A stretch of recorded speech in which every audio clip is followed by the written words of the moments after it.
Hello everyone, welcome to definite success Pathshala. मैं आपकी Hindi educator Rupali Verma. आज हम बात कर रहे हैं अपने class 10th Hindi course B के स्टूडेंट्स के लिए।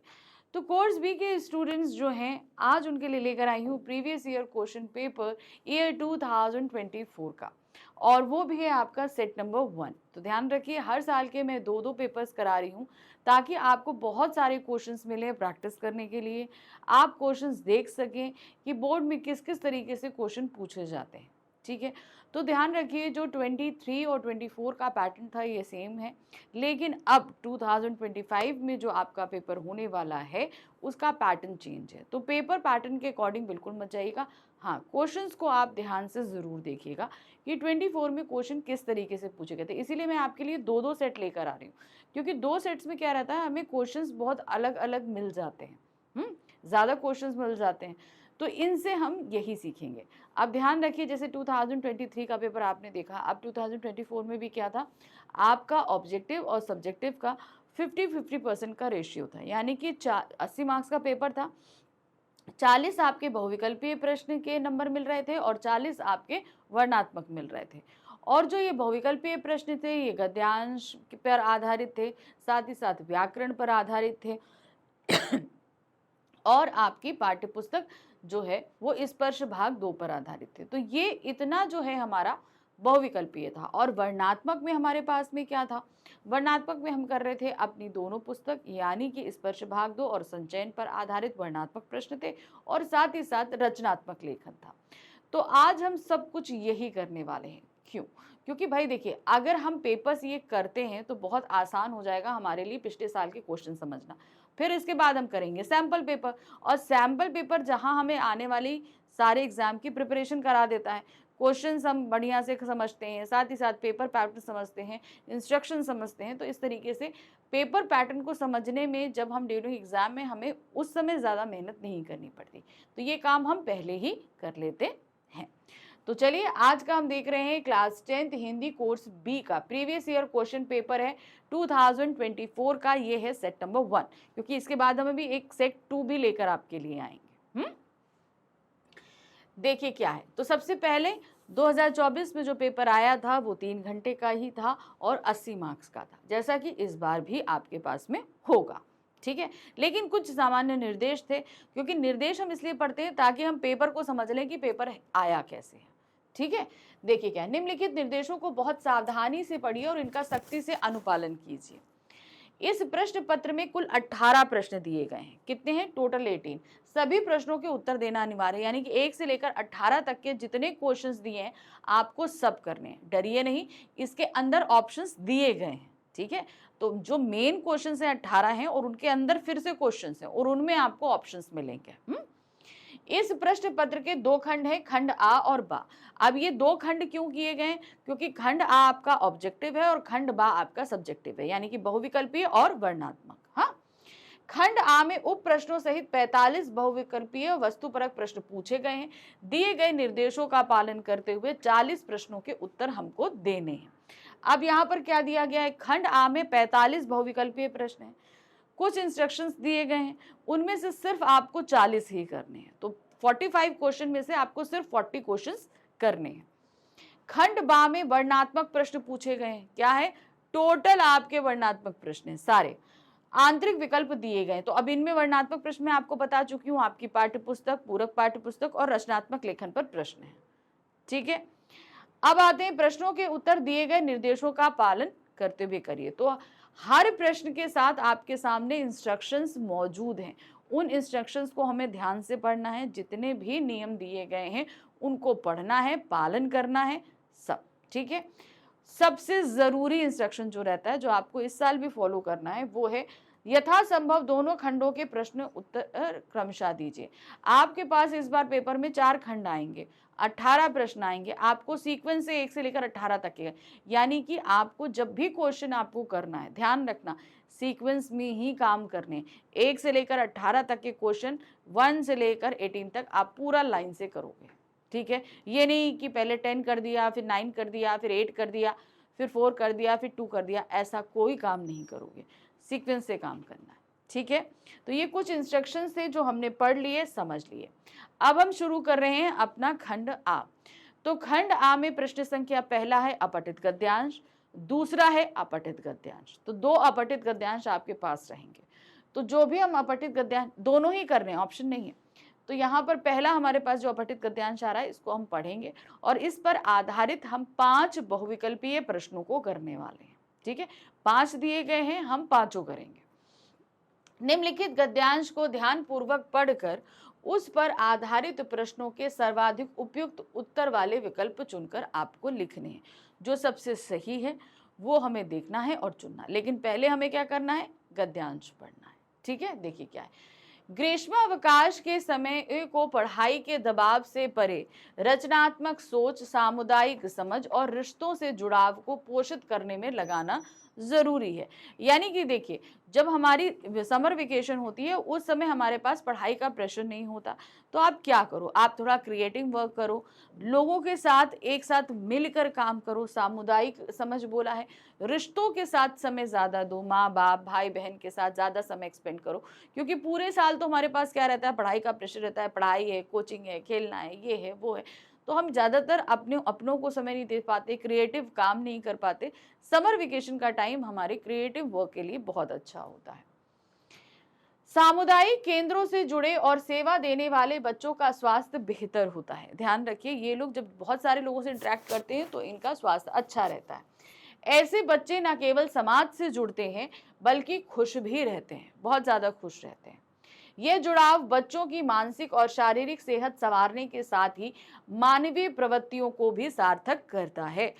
इंसान होते हुए जो कर्म हमें करने चाहिए उसके लिए हमें जागरूक रखता है।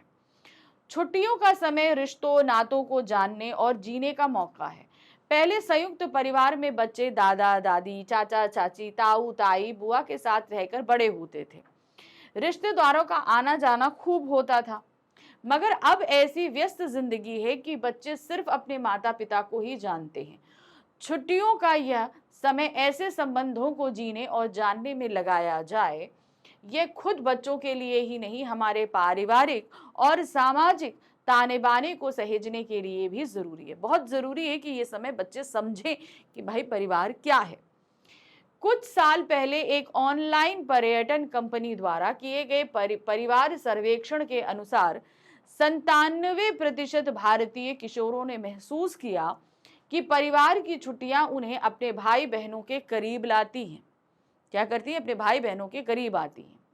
69% ने माना कि उनकी पसंदीदा यादें परिवार के साथ बिताई छुट्टियों से जुड़ी हैं। बहुत से सामाजिक मनोवैज्ञानिक अध्ययन भी बताते हैं कि अवकाश का समय बच्चों को नई ऊर्जा और उत्साह से भर देता है। छुट्टियां बच्चों को खुश और होशियार बनाती हैं, सामाजिक कौशल सिखाती हैं। यह अभिभावकों के साथ अनौपचारिक रूप से संवाद करने का समय होता है। ऐसे तो क्या है कि जो जरूरत है हम खाली उतनी बात करते हैं, लेकिन ये समय पेरेंट्स के साथ, रिश्तेदारों के साथ समय एक्सपेंड कीजिए। मैं हमारी क्या सोच है किसी टॉपिक पे या हम क्या समझते हैं, ये हम अपने पेरेंट्स के साथ ज़्यादा अच्छे से बता सकते हैं। भटकाव के मौजूदा परिवेश में ऐसा खुला संवाद किशोरों की मानसिकता समझने में सहायक होता है कि वो क्या सोचते हैं, ये हम ज़्यादा अच्छे से समझ सकते हैं। नई पीढ़ी को दिशाहीन होने से बचा सकता है। समय रहते अभिभावकों को सचेत कर सकता है। यानी कि समय रहते हमारे जो पेरेंट्स हैं, अगर बच्चे कुछ सोच रहे हैं ऐसा गलत या गलत प्रवृत्ति में जा रहे हैं, तो पेरेंट्स इस बात को पहले भाप जाते हैं और अपने बच्चे को गलत राह पर जाने या उसके साथ गलत होने से बचा लेते हैं। ठीक है, तो ये हमारा गद्यांश था। अब इस गद्यांश पर है 5 प्रश्न। पहला प्रश्न है, बच्चों के बीच रचनात्मक सोच, सामुदायिक समझ और रिश्तों से जुड़ाव को पोषित करने के लिए क्या अपेक्षित है, क्या जरूरी है ये? चलिए देखिए क्या है।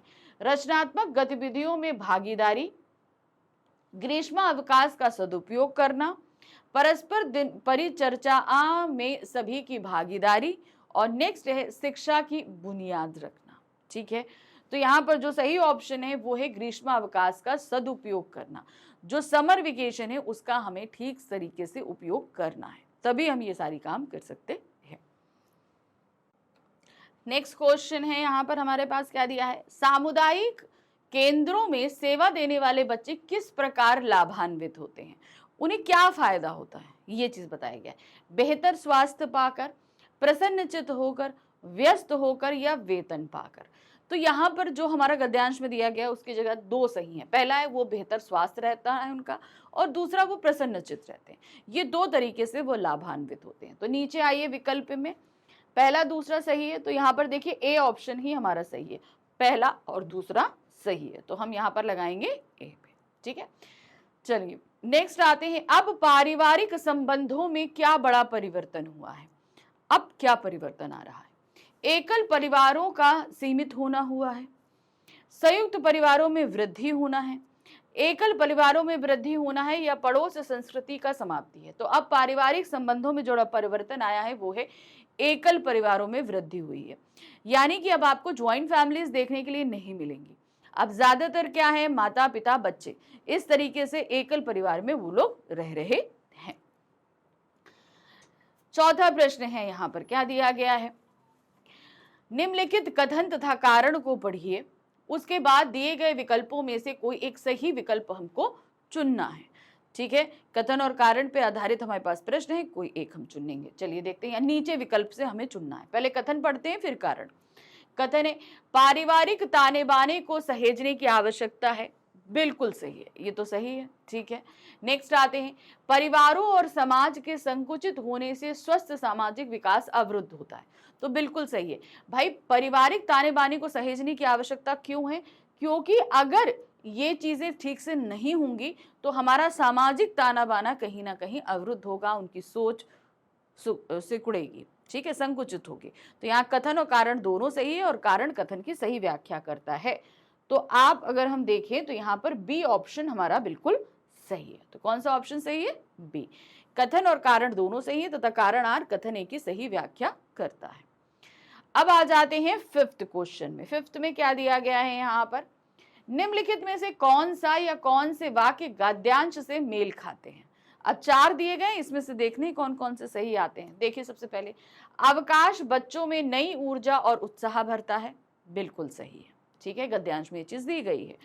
छुट्टियों में भाई बहनों के समीप आने की संभावना बढ़ती है। ये भी सही है। ठीक है, माता पिता से बहुत कुछ जानने और सीखने का अवसर मिलता है, क्योंकि जब हम माता पिता के साथ टाइम स्पेंड करते हैं तो बिल्कुल हमें जानने और सीखने का मौका मिलता है। ठीक है, नई पीढ़ी के दिशा होने की संभावना बढ़ जाती है। नहीं, ऐसा तो नहीं है, ये तो गलत हो गया। तो यहाँ पर जो सही है वो पहला, दूसरा और तीसरा है। विकल्प में आते हैं, केवल पहला सही है, दूसरा तीसरा सही है, चौथा सही है, पहला दूसरा तीसरा सही। तो यहाँ पर डी ऑप्शन हमारा एकदम सही होगा। ठीक है, तो कौन सा सही है? डी। नेक्स्ट, चलिए तो 5 क्वेश्चन हो गए हमारे। ठीक है, करते करते पता ही नहीं चला। चलिए अब हम आ गए अपने सेकंड क्वेश्चन में, जहां पर हमारे सामने फिर से एक अपठित गद्यांश दिया गया है।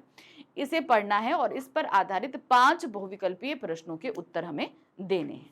चलिए देखिए क्या दिया है, निम्नलिखित गद्यांश को ध्यान पूर्वक पढ़कर उस पर आधारित दिए गए प्रश्नों के सर्वाधिक उपयुक्त उत्तर वाले विकल्प चुनने हैं। ठीक है, गद्यांश पढ़ेंगे, 5 बहुविकल्पीय प्रश्न दिए हैं, उनके हमको वहां पर सही सही आंसर्स निकालने हैं गद्यांश के हिसाब से। चलिए 5 नंबर का दिया गया था, नदियों को धरती का प्राण माना जाता है। ये हमारी धरती व समस्त जीव जगत को जीवन देती हैं। जब नदियों के जीवन पर ही संकट मंडरा रहा हो तो अन्य जीव जगत पर क्या असर पड़ेगा? देखिए हमारी नदियां बहुत सारी ऐसी हैं जो सूख जाती हैं, जिनका प्रवाह कम हो गया है, तो एक तरीके से नदियों के अस्तित्व पे खतरा है। अब जब नदियां नहीं रहेंगी तो जाहिर सी बात है पृथ्वी सूखेगी, जो मानव पृथ्वी उस पे नदियों के भरोसे पल रहे हैं उन पर खतरा आएगा, है ना। यह स्थिति डराती है, खासकर तब जब विशेषज्ञों का मानना है कि 2030 तक दुनिया में पानी की मांग कुल आपूर्ति से ज्यादा हो जाएगी, यानी कि जितनी आपूर्ति है उससे ज्यादा मांग होगी। इसका एक बड़ा कारण यह भी है कि हमने नदियों के प्रवाह को बाधित किया है, हमने बांध बनाए हैं नदियों में, ठीक है ना। उनके प्रवाह मार्ग में अवरोध पैदा किया है, उनमें अपनी आत्मा का सर्वस्व उड़ेलने वाली छोटी नदियों के प्रवाह ही नहीं है, यानी कि जो मुख्य नदियों में जो छोटी छोटी नदियां आके मिलती हैं वो कहीं अब गायब हो गई, हमने अवरुद्ध कर दिया तो वो नदियां ही नहीं आती हैं। नदियों के तटों पर अतिक्रमण कर हम विकास का नारा बुलंद कर रहे हैं। नदियों को क्या कर रहे हैं हम? किनारे पर इतना ज्यादा निर्माण कर रहे हैं। नदियां दुखी ना हो तो क्या करें? ब्रिटेन, फ्रांस, जर्मनी, नीदरलैंड सहित यूरोप के विविध देशों में शायद इसलिए नदियों के तटबंध तोड़े जा रहे हैं। तो जो बने हुए थे उनको अब तोड़ा जा रहा है ताकि नदियों का उद्दाम प्रवाह की आजादी मिल सके, यानी कि वो खुला बह सके। इस प्रसंग में छोटी नदियों को पुनर्जीवित करना बहुत जरूरी है। तो जो छोटी नदियां जो मुख्य नदी में आकर मिलती हैं और इन मुख्य नदियों का प्रवाह बनाए रखती हैं, उन नदियों को फिर से हमें जीवंत करना है, क्योंकि छोटी नदियां न केवल किसी क्षेत्र विशेष की जल संबंधी जरूरतों को पूरा करती हैं, बल्कि अनेक छोटी नदियां मिलकर किसी बड़ी नदी को अपने समर्पण में से भी समृद्ध करती हैं। छोटी नदियों को बचाने के लिए संसाधनों से अधिक संकल्प की आवश्यकता है। ये नहीं कि आपको संसाधन, हमें ये सोचना पहले जरूरी है कि हमें ये काम करना है। भूजल स्तर, पारिस्थितिकी तंत्र एवं जैव विविधता को स्थिर रखने के लिए नदियों का प्रवाह क्षेत्र को अतिक्रमण से बचाना व प्रदूषण से मुक्त रखना बेहद जरूरी है। अपने भविष्य के लिए बहुत जरूरी है कि हम इन नदियों को सहेजें। शासन, प्रशासन व आम जन की दृढ़ इच्छा शक्ति, निगरानी और नियंत्रण द्वारा ही नदियों को बचाया जा सकता है। हम लोग जागे, साथ ही शासन प्रशासन जागे। जब ये सभी मिलेंगे तभी ये नदियां हमारी सही हो पाएंगी। चलिए, अब हमारे पास क्या है, 5 प्रश्न। पहला प्रश्न है, गद्यांश के अनुसार कौन सी स्थिति डराती है? कौन सी स्थिति है जो आपको डरा रही है? देखते हैं। जलीय जीव जंतुओं की संख्या का कम होना, नदियों के तटों पर औद्योगिक विकास होना, नदियों का अपने मार्ग को छोड़कर बहना, जीवनदायी नदियों का प्रदूषण होना।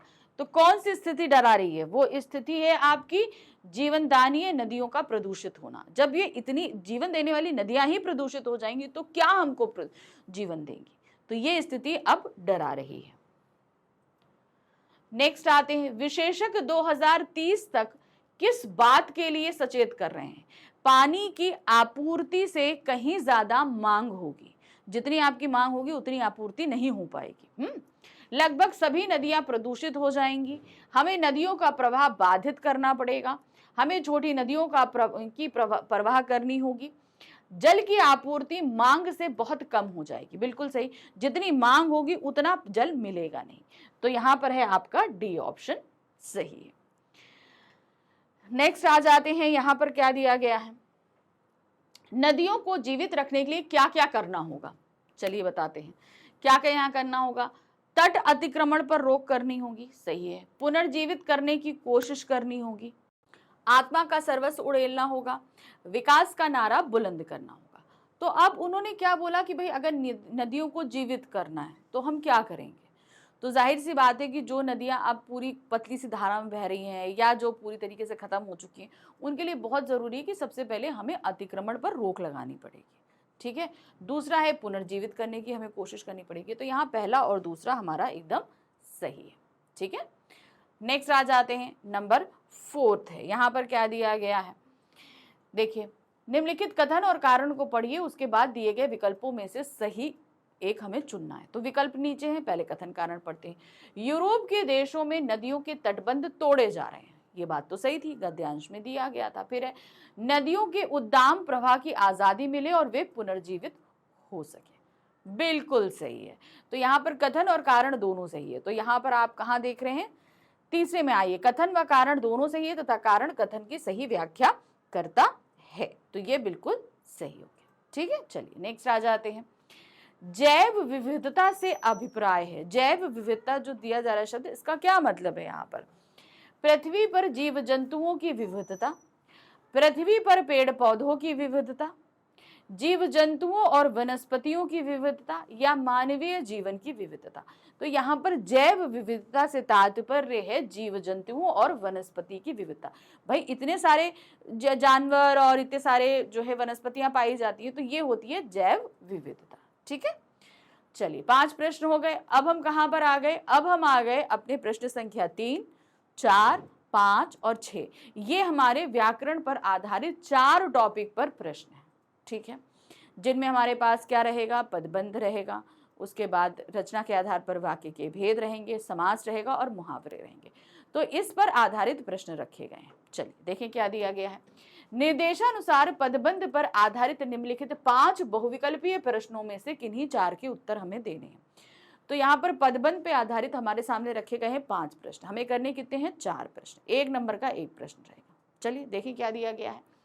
लगा कि पूरा एक काफिला चला आ रहा हो, रेखांकित का पदबंध होगा। अब चला आ रहा हो क्या है, ये क्रिया को बता रहा है, तो सीधे सीधे ये क्या हो जाएगा, क्रिया पदबंध। कौन सा पदबंध है ये, क्रिया पदबंध है। नेक्स्ट आते हैं, कोई 5 महीने हुकूमत की होगी में रेखांकित पदबंध है।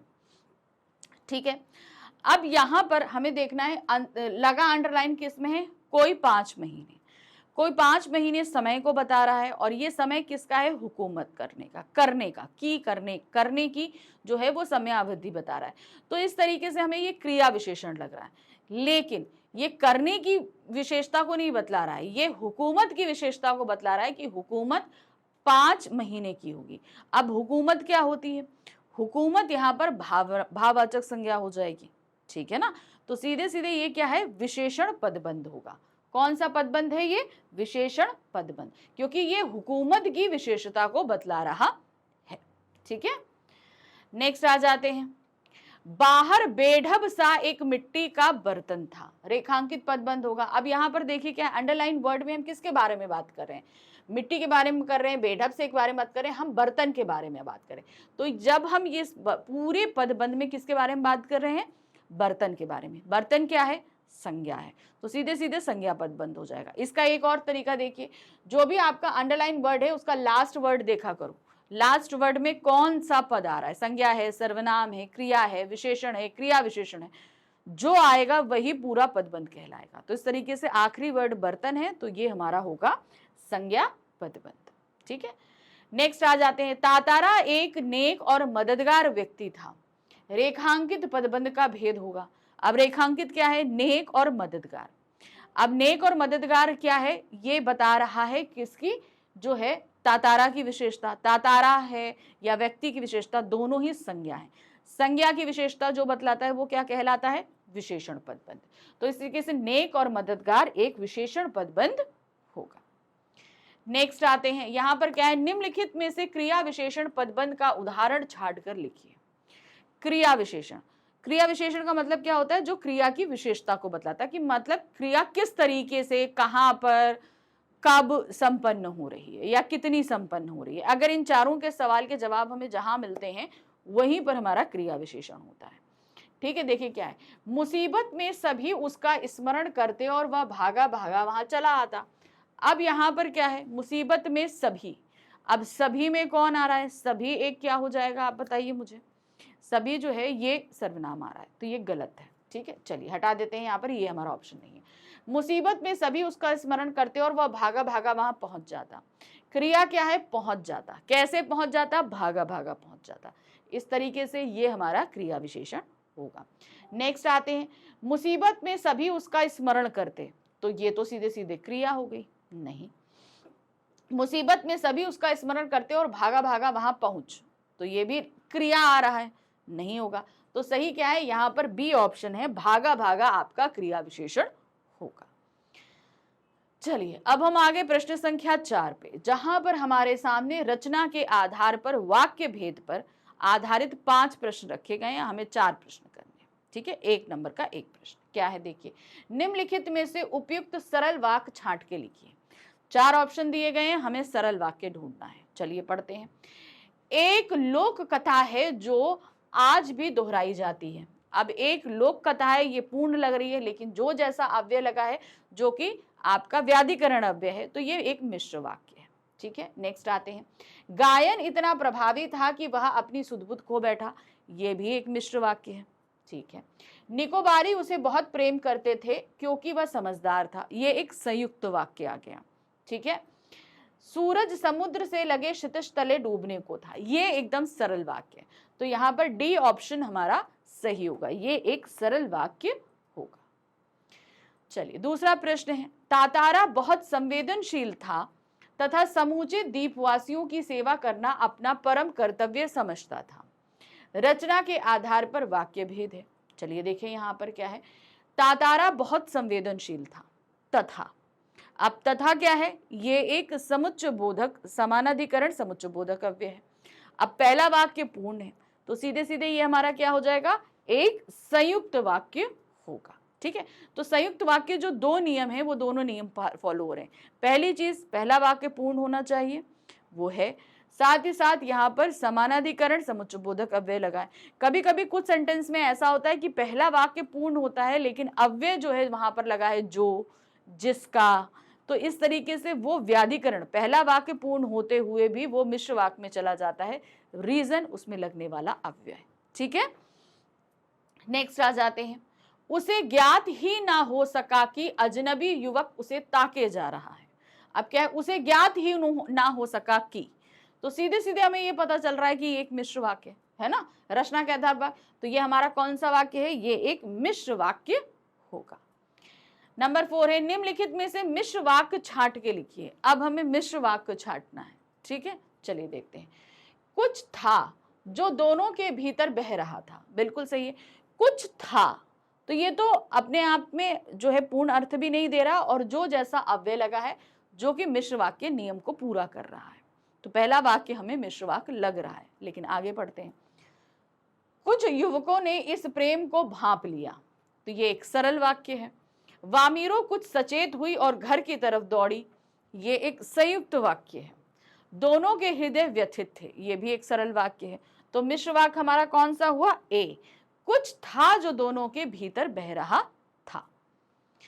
अब आ जाते हैं फिफ्थ में क्या दिया गया है यहाँ पर, जरा देखते हैं। स्तंभ आ को स्तंभ बा को सुमेलित कीजिए। ठीक है, स्तंभ आ और बा को हमें सुमेलित करना है, सही विकल्प चुनकर लिखिए। ठीक है, तो यहाँ पर हमें स्तंभ आ में सेंटेंस दिए गए हैं, यानी कि वाक्य दिए गए हैं, और बा में हमारे पास वाक्य के भेद दिए गए हैं। ठीक है, मिलाएं, चलिए देखिए। वह अचंभित था और रोमांचित भी। ठीक है, अब तो जब हम ये देखेंगे तो इसमें हम देख रहे हैं पहला वाक्य जो है वो क्या है, एक संयुक्त वाक्य है। पहला वाक्य हमारा क्या आ रहा है, संयुक्त वाक्य, यानी कि पहले का है हमारा दूसरा। तो पहले से ही हम यहाँ पर आंसर में आ जाते हैं। जहां पर पहले का दूसरा दिया है उसे रखिए और बाकी काट दीजिए। यहाँ पर पहले का पहला दिया है, इसे कट कर दो। यहाँ पर पहले का दूसरा, इसे हम रखते हैं, ये पहले का तीसरा है, इसे भी काट दो। ये पहले का दूसरा है, तो यहाँ पर ये दोनों जो है पहले वाले हमारे सही निकले। फिर आते हैं, तातारा उसे जाते हुए निहारता रहा।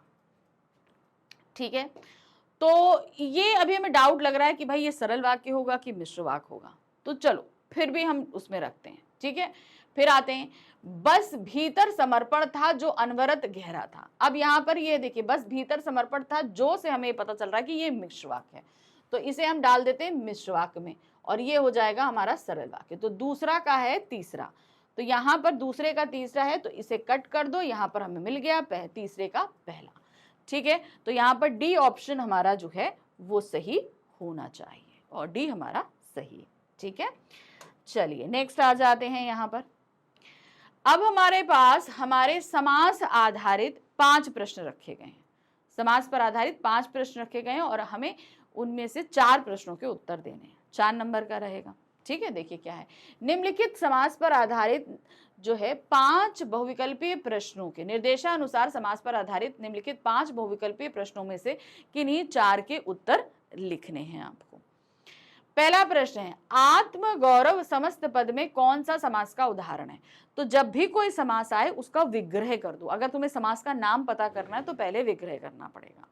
अब जैसे यहाँ पे आत्म गौरव, तो इसका विग्रह करेंगे तो क्या हो जाएगा, आत्मा का गौरव। क्या हो जाएगा, आत्मा का गौरव। तो बीच में लग गया का, तो जहां कारक लगता है वहां कौन सा समास होता है, तत्पुरुष समास। अब का कौन सा है, संबंध तत्पुरुष समास, हमने खोज लिया। तो अब यहां पर देखिए क्या है, बी ऑप्शन, तत्पुरुष समास हमारा एकदम सही हो। नेक्स्ट आ जाते हैं नंबर 2। यहां पर क्या दिया गया है, बेवक्त समस्त पद का समास भेद होगा। ठीक है, अब बेवक्त में हमें समस्त पद जो है इसका भेद बताना है।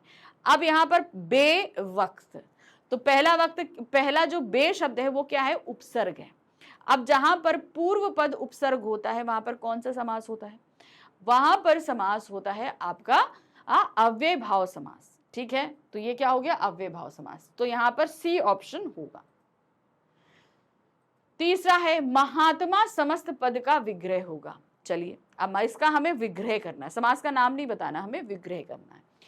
महात्मा की आत्मा, महान की आत्मा, महा की आत्मा या महान है जो आत्मा। तो यहाँ का महात्मा का सही विग्रह क्या है? महान है जो आत्मा। ठीक है, सही है। तो ये क्या है? महान है जो आत्मा। नेक्स्ट आ जाते हैं।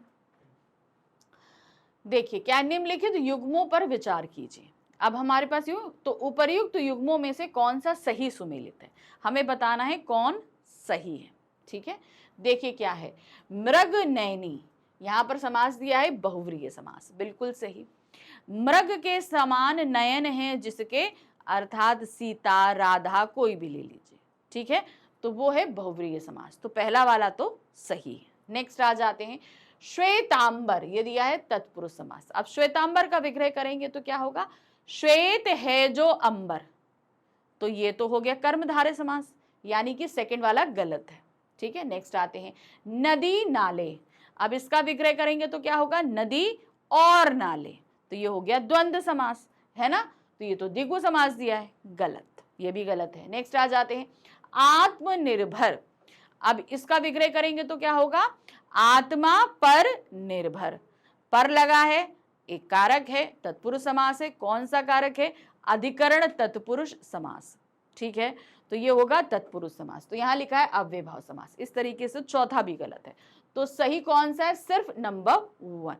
तो यहां पर आप यहां पर आएंगे तो केवल पहला हमारा सही है। ठीक है, तो पहला हमारा सही हो गया। चलिए नेक्स्ट आ जाते हैं, यहां पर पीतांबर का सही युग्म होगा।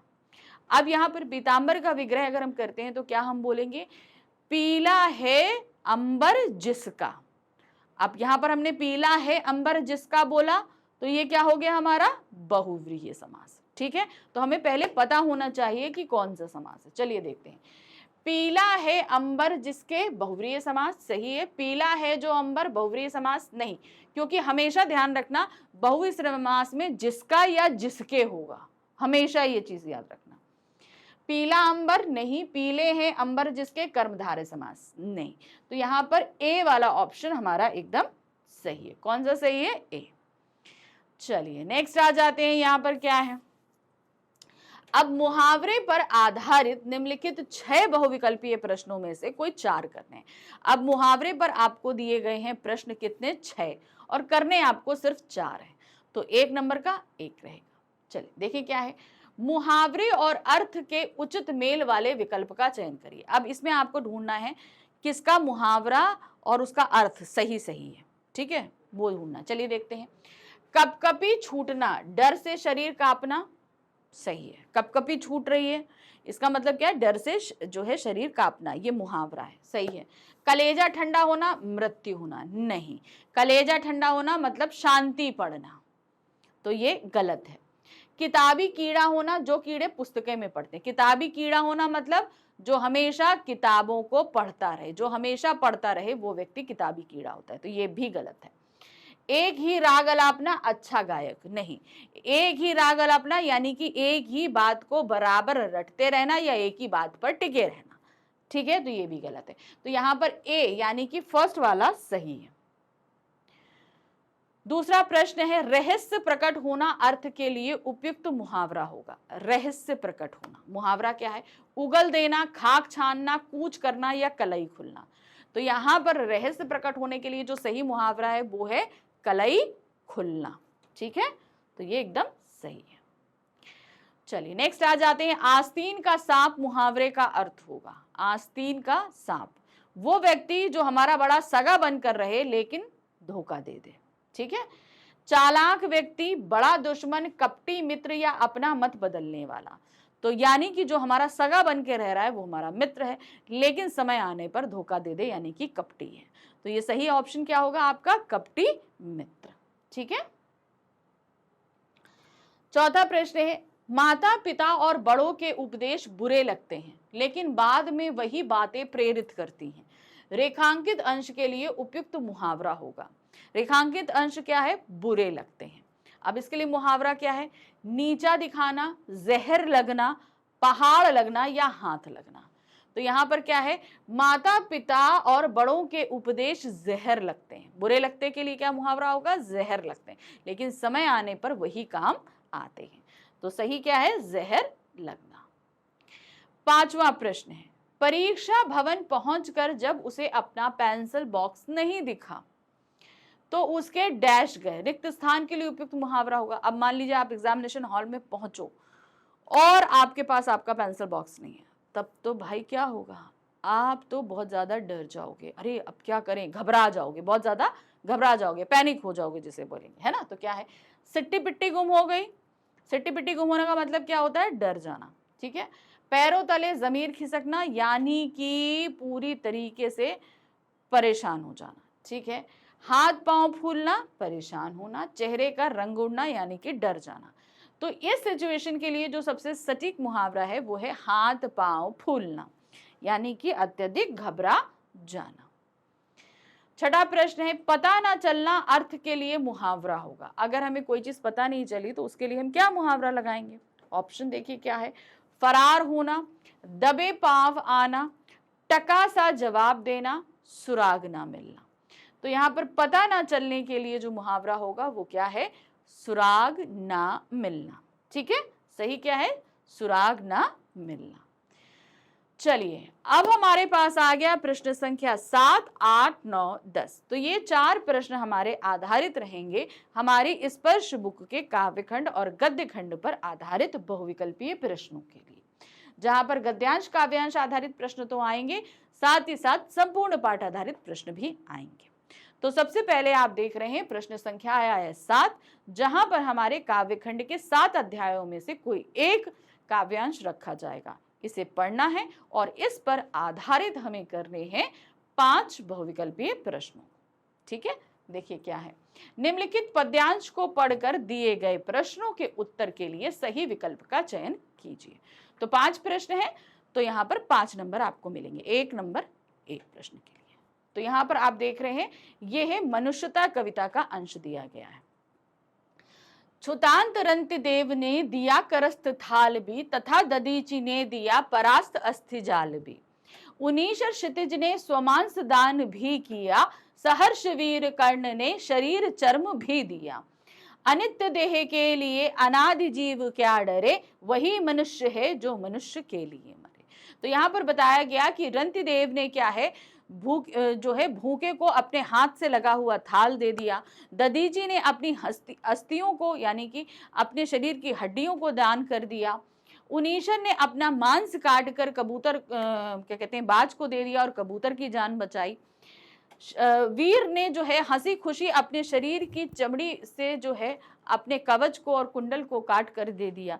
तो इस तरीके से बताया गया है कि इस नश्वर शरीर के लिए ये जो है अनश्वर आत्मा को नहीं डरना चाहिए, वही मनुष्य है जो दूसरों की सेवा करते हुए मरे। ठीक है, तो ये मनुष्यता कविता से लिया गया है। इस पर है हमारे पास में 5 प्रश्न। पहला प्रश्न है, रंतिदेव कौन थे? वीर राजा, परमदानी राजा, बुद्धिमान क्षितिज राजा या कुशल समझदार राजा? तो रंतिदेव क्या थे? वो थे आपके परमदानी राजा। उन्होंने सब कुछ दान दे दिया था। कहने का मतलब उनके हाथ में जो पूरा परसा हुआ थाल था वो तक दूसरे को दे दिया खाने के लिए। अब हमारे पास में है यहाँ सुमेलित करना है। कैसे सुमेलित करेंगे, चलिए देखते हैं। यहाँ पर निम्नलिखित युग्मों पर विचार कीजिए। तो यहाँ पर हमारे पास क्या दिए गए हैं, उन सभी उनके नाम दिए गए हैं जिन्होंने दान दिया। ठीक है, दूसरों की भलाई करते हुए अपने जान दिया। और कैसे दिया ये चीज, तो यहाँ पर देखते हैं। यहाँ पर अब मान लो आपको उनीशर नहीं पता कौन है, तो ददीची पता है। ददीची ने तो अपनी हड्डियों का दान दिया था, है ना। तो अपने शरीर की चमड़ी भी दान में दी थी। किसने दी थी? वो तो कर्ण ने दी थी। ठीक है, अपना मांस देकर कबूतर के प्राण बचाए, उनीशर ने बचाए। अस्थियां देकर देवताओं की सहायता दधीची ने करी। तो यहाँ पर सही ऑप्शन, अब देखो इसको मिलाना पड़ेगा ना। जब इस तरह का आपको पास कहीं पर भी आए तो कोई भी एक चीज मिला लो जो आपको सही है। जैसे यहाँ पर क्या दिया है, दधीची ने अस्थियां देकर दान दी। मान लो आपको दूसरे का पता है तीसरा है, तो ठीक है, यहाँ पर दूसरे का तीसरा कौन है? देखिए ये कट, ये वाला सही है आपका और ये सही है। ठीक है, अब कर्ण ने क्या किया? अपने शरीर की चमड़ी दान दी। ठीक है, तो तीसरे का क्या है? पहला है। यहाँ पर आ जाइए, तीसरे का पहला है, ये कट हो गया, तो ये हमारा कट हो गया, ये हमारा सही है। तो ऑप्शन हमारा क्या आएगा? ए आएगा। ठीक, चलिए नेक्स्ट आ जाते हैं। कवि ने विभिन्न उदाहरणों के माध्यम से क्या संदेश दिया? अब इन्होंने यहाँ पर हमें बहुत सारे लोगों के ध्यान उदाहरण दिए, उनीश्वर का दिया, रंतिदेव का दिया, दधीची का दिया, कर्ण का दिया। तो इसके माध्यम से वो बताना क्या चाहते हैं? ऑप्शन में देखते हैं।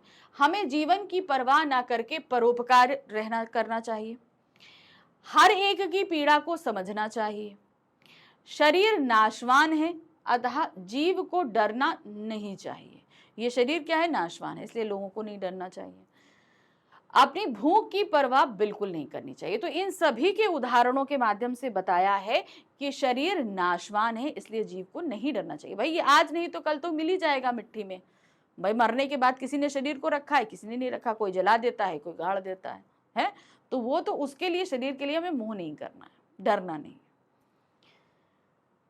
चौथा प्रश्न है, काव्यांश में प्रयुक्त अनादि शब्द का क्या अर्थ है?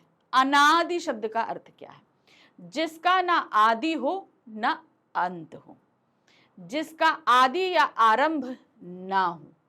ठीक है, जिसका ना आदि हो ना अंत हो, जिसका आदि या आरंभ ना हो, जो सृष्टि पर सबसे पहले जन्मा हो, जो सदा बना चला आ रहा हो। तो सही इसका ऑप्शन क्या है? जिसका ना आदि हो ना अंत हो। ठीक है, चलिए नेक्स्ट आ जाते हैं। दधीची ने दान में क्या दिया था? दधीची ने दान में हड्डियां दी थी, अपने शरीर के हड्डियों को दान में दिया था। तो यहां पर बी ऑप्शन सही आएगा। चलिए अब हमारे जो 7 चैप्टर काव्य खंड के थे ना, उन्हीं में से आपके सामने 2 बहुविकल्पीय प्रश्न रखे गए हैं और दोनों हमें करने हैं। ठीक है, देखिए क्या है। काव्य खंड पर आधारित निम्नलिखित प्रश्नों के उत्तर देने के लिए उचित विकल्प का चयन कीजिए। क्या है? अब 2 प्रश्न है तो 2 नंबर का रहेगा।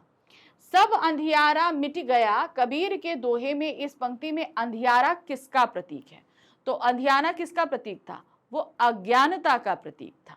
यानी कि जब हमें ईश्वर का ज्ञान होता है तो हमारे अंदर से जितनी अज्ञानता होती है वो सब हट जाती है, मिट जाती है। तो क्या है? निराशा, अहंकार, अज्ञान या कालिमा। तो सही यहाँ पर अंधियारा क्या है? अज्ञानता का प्रतीक है। दूसरा प्रश्न है, गिरि का गौरव गाकर झरझर पंक्ति में झरने के झरझर स्वर में कवि ने क्या कल्पना की है? पर्वत प्रदेश के पावस कविता के आधार पर बताइए। तो ये झरझर का जो स्वर है उसमें कवि क्या कल्पना कर रहे हैं कि जैसे लगता है झरने की इस झरझर में वो पर्वतों का गौरव गान गा रहे हैं, यानी कि पर्वतों की बड़ाई कर रहे हैं, उनका धन्यवाद दे रहे हैं, वो कितने बड़े हैं इस चीज को बता रहे हैं, है ना। बादलों की गड़गड़ाहट की, झरनों की कलकल करती मधुर ध्वनि की, पक्षियों के कलरव की जुगलबंदी या पर्वत के गौरव गान की। तो यहां पर क्या लगाएंगे हम? डी, पर्वत के गौरव गान की कल्पना की है। चलिए अब हम आ गए प्रश्न संख्या 9 पे। तो प्रश्न संख्या 9 में हमारे गद्य खंड के 7 अध्यायों में से कोई एक गद्यांश रखा जाएगा।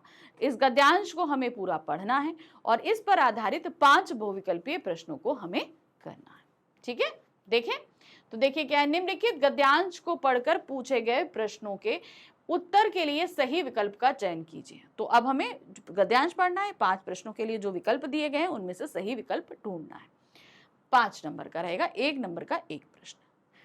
तो चलिए देखते हैं, यहां पर हमें ये समझ में आ रहा है कि ये बड़े भाई साहब से लिया गया है। ठीक है, चलिए देखिए क्या है। अब भाई साहब कुछ नरम पड़ गए थे, कई बार मुझे डांटने का अवसर पाकर भी उन्होंने धीरज से काम लिया। अवसर मिलता लेकिन उन्होंने डांटा नहीं। शायद अब वह खुद समझने लगे थे कि मुझे डांटने का अधिकार उन्हें नहीं रहा, या रहा भी तो बहुत कम। मेरी स्वच्छंदता भी बढ़ी, यानी कि मेरी आजादी बढ़ गई। अब मुझे आजादी मिल गई कि ठीक है वो नहीं डांट रहे तो मैं काम कर, अब मैं अपनी मर्जी से खेलने जाऊंगा। मैं उनकी सहिष्णुता का अनुचित लाभ उठाने लगा। मुझे कुछ ऐसी धारणा हुई कि मैं पास ही हो जाऊंगा, पढ़ूं या ना पढ़ूं। ठीक है, मेरी तकदीर बलवान है, इसीलिए भाई साहब के डर से जो थोड़ा बहुत पढ़ लिया करता था वह भी बंद हुआ। अब मतलब जो पहले थोड़ा बहुत पढ़ रहे थे अब नहीं पढ़ रहे थे। मुझे कनकौवे उड़ाने का नया शौक पैदा हो गया था और अब सारा समय पतंगबाजी की भेंट होता था, यानी कि ज्यादा समय हम पतंगबाजी उड़ाते थे। फिर भी मैं भाई साहब का अदब करता और उनकी नजर बचाकर कनकौए उड़ाता।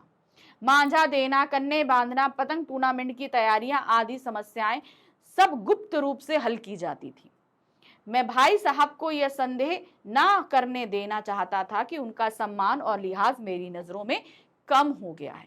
मतलब मैं किसी तरीके से उन्हें इस चीज का एहसास नहीं होने देता था कि भाई अब मैं उनका उतना सम्मान नहीं करता जितना मैं पहले करता था। इस पर पहला प्रश्न है, बड़े भाई साहब और छोटे भाई को प्रायः नहीं डांटते थे, क्यों? अब इसका क्या रीजन था कि भाई बड़े भाई साहब नहीं डांट रहे थे? पहले तो बड़ा डांट रहे थे। ऑप्शन में देखते हैं।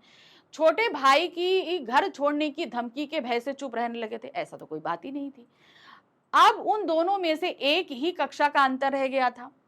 छोटा भाई खेलकर भी अव्वल आ जाता था, अतः वे ढीले पड़ने लगे थे। छोटे भाई ही बड़े भाई के व्यवहार पर उन्हें आड़े हाथों लेना लगे थे। नहीं, तो सही क्या है यहाँ पर? छोटा भाई खेलकर भी अव्वल आता था, इसलिए अब वो ढीले पड़ने लगे थे कि भाई मैं तो उसे खेलने के लिए डांटता हूं, लेकिन वो खेलने के बावजूद भी फर्स्ट आ रहा है, तो इसलिए अब उसे डांटने की क्या जरूरत है? तो इसलिए वो अब ढीले पड़ने लगे थे। नेक्स्ट क्वेश्चन है, कथन और कारण पर आधारित है प्रश्न। क्या है? निम्नलिखित कथन तथा कारण को पढ़कर दिए गए विकल्पों में से कोई एक सही विकल्प चुनकर लिखिए। तो पहले कथन पढ़ते हैं, फिर कारण पढ़ते हैं, फिर जो विकल्प दिए गए हैं उसके हिसाब से देखेंगे। क्या दिया गया है? कथानायक बड़े भाई साहब की सहिष्णुता का अनुचित लाभ उठाने लगे थे। बिल्कुल सही है। अब बड़े भाई साहब डांट नहीं रहे हैं, तो हमारे लेखक भी क्या है? अपनी मर्जी से चल रहे हैं। जिनका जब उनकी मर्जी चलती है वो खेलने के लिए चल देते हैं। ठीक है, तो कथन तो सही है। कारण देखते हैं। कक्षा में अव्वल आने के कारण उनके व्यवहार में अहंकार की भावना आ गई थी। कि कहने का मतलब है कहीं ना कहीं एक अहंकार आ गया था। किसके अंदर? लेखक के अंदर। तो बात सही है। तो यहाँ पर कथन सही है और कारण भी सही है, और कथन कारण की सही व्याख्या कर रहा है, क्योंकि भाई अहंकार आया था, इसी कारण तो वो अब उनके अंदर ये था कि भैया अब ये डांट नहीं रहे बड़े भाई साहब, चलो हम खेलने चलते हैं, अब हमको तो खेलना अच्छा लगता है तो हम चलेंगे। तो वो एक अहंकार आ गया था फर्स्ट आने के चक्कर में। ठीक है, सेकेंड क्वेश्चन है। अच्छा, थर्ड आ गया, मैं पास ही हो जाऊंगा, पढ़ूं या ना पढ़ूं, मेरी तकदीर बलवान है। इस कथन में कथानायक के विषय में क्या पता चलता है? भाई मैं पढ़ूं ना पढ़ूं फर्स्ट आ जाऊंगा। तो इससे सीधे पता चलता है कि हमारे लेखक जो है वो कहीं ना कहीं अहंकारी हो गए थे। उनके अंदर ये अहंकार आ गया था, अरे मैं तो कर ही लूंगा। ठीक है ना, देखिए क्या है? दृढ़ विश्वासी, भाग्यवादी, वाचाल या अहंकारी। तो सही क्या है? ये अहंकारी हो गए थे। अच्छा, भाग्यवादी नहीं है, भाग्यवादी गलत ऑप्शन है, यहां पर आएगा अहंकारी। उनके अंदर अहंकार आया था। ठीक है, तो यहां पर डी ऑप्शन हमारा सही होगा। नेक्स्ट आ जाते हैं नंबर 4। छोटा भाई बड़े भाई साहब से छिपकर पतंगबाजी क्यों करता था? अब ये पतंगबाजी तो करते थे, अब बड़े भाई डांट भी नहीं रहे हैं, लेकिन उसके बावजूद वो छिपकर काम कर रहे थे, क्योंकि कहीं ना कहीं वो उनसे बड़े हैं। इस चीज का आदर भाव, अभी भी सम्मान जो है अपने बड़े भाई के लिए, वो हमारे कथानायक यानी कि लेखक के अंदर था। देखिए क्या है? छोटे भाई के मन में बड़े भाई के लिए आदर था। छोटे भाई को पतंगबाजी का नया नया शौक चढ़ा था।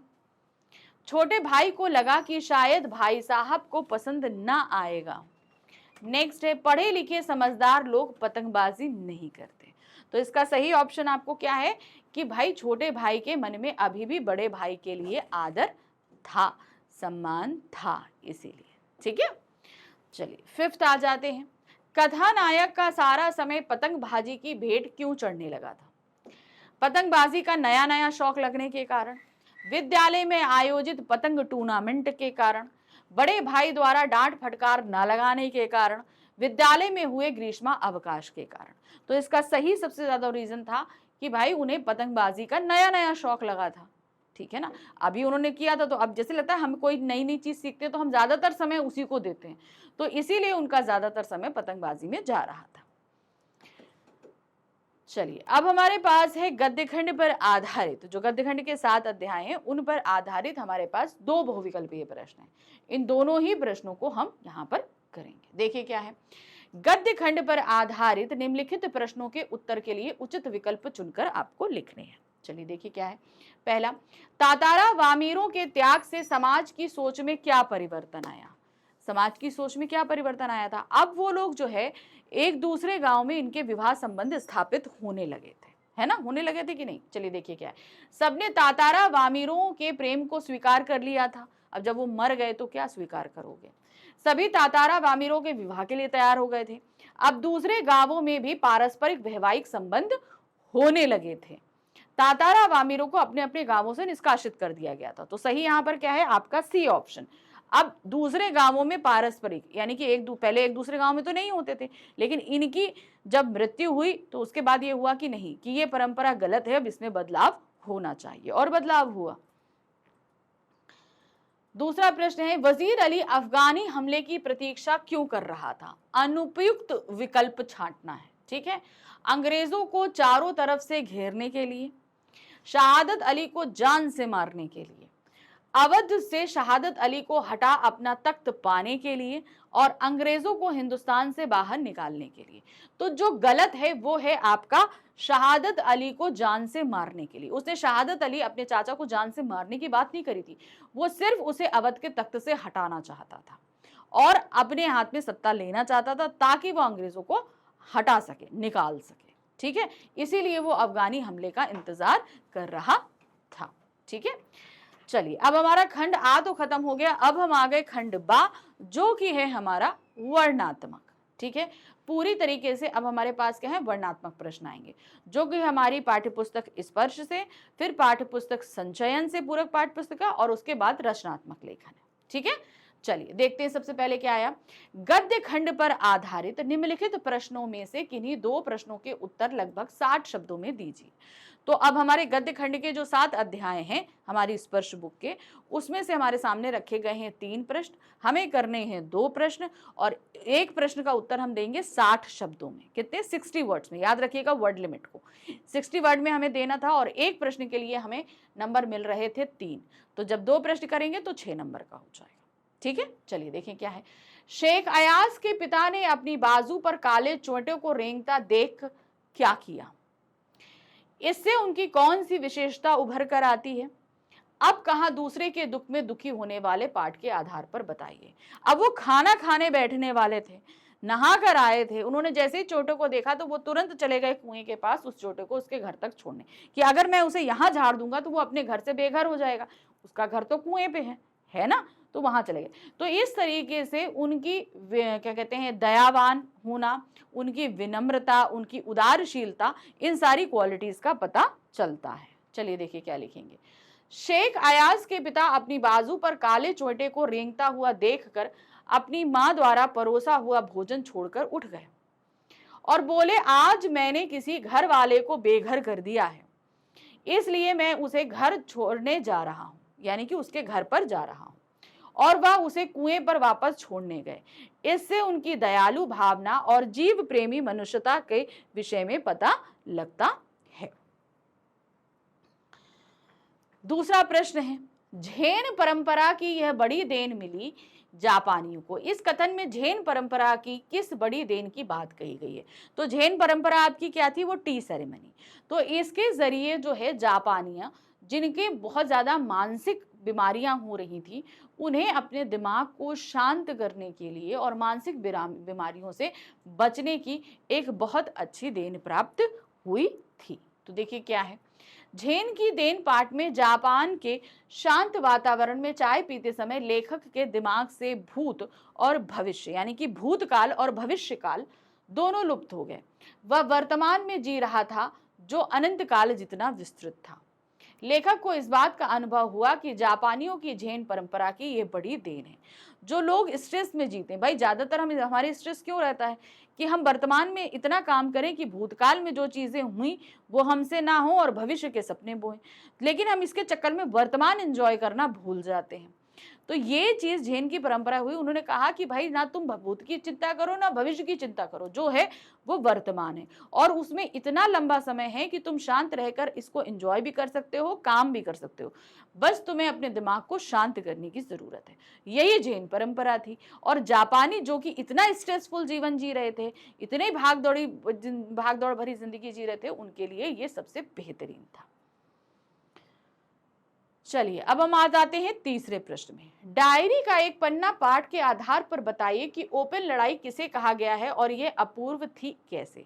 अब देखिए, पुलिस ने मना कर दिया था कि किसी तरह की सभा नहीं होगी, किसी तरह का जुलूस नहीं निकलेगा, लेकिन काउंसिल ने भी नोटिस जारी कर दिया था कि भाई 4:24 पर झंडा फहराया जाएगा, उसके नीचे शपथ पढ़ी जाएगी। तो इस तरीके से खुल्लम खुल्ला जो है ओपन बात नहीं कही गई थी आज तक, आज से पहले कभी नहीं हुई थी, इसीलिए इसे अपूर्व कहा गया।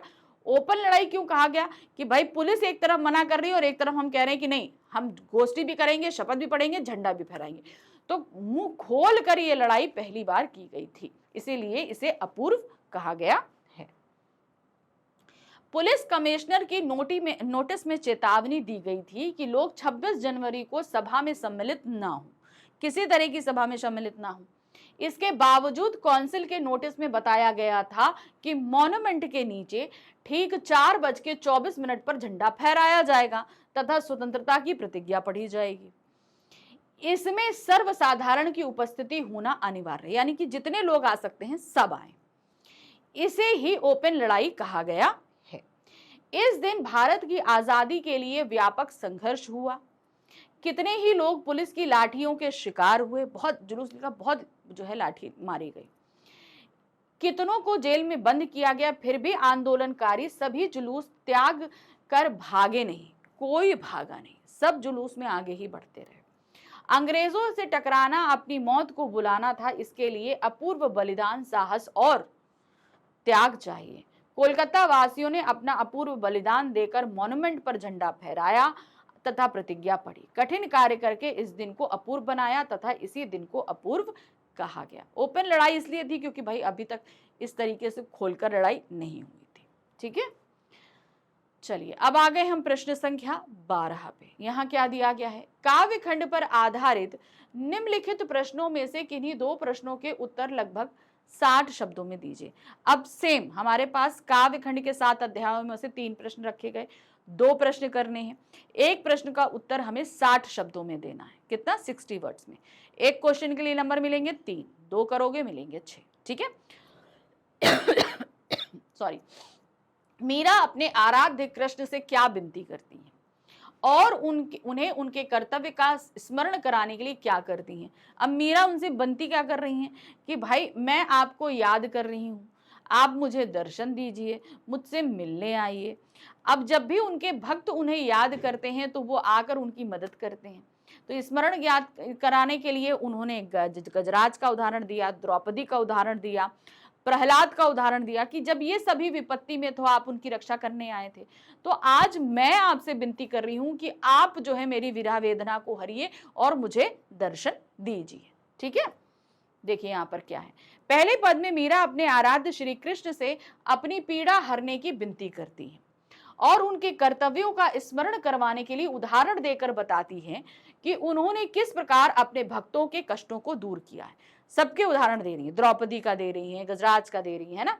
मीराबाई कहती हैं कि हे प्रभु, आपने दुर्योधन की भरी सभा में द्रौपदी का वस्त्र बढ़ाकर उसकी लाज बचाई, भक्त प्रहलाद की रक्षा करने के लिए नरसिंह का रूप धारण करके हिरण्यकश्यप को मारा, डूबते हुए गजराज को बचाया और उनके कष्टों को दूर करने के लिए मगरमच्छ को मारा।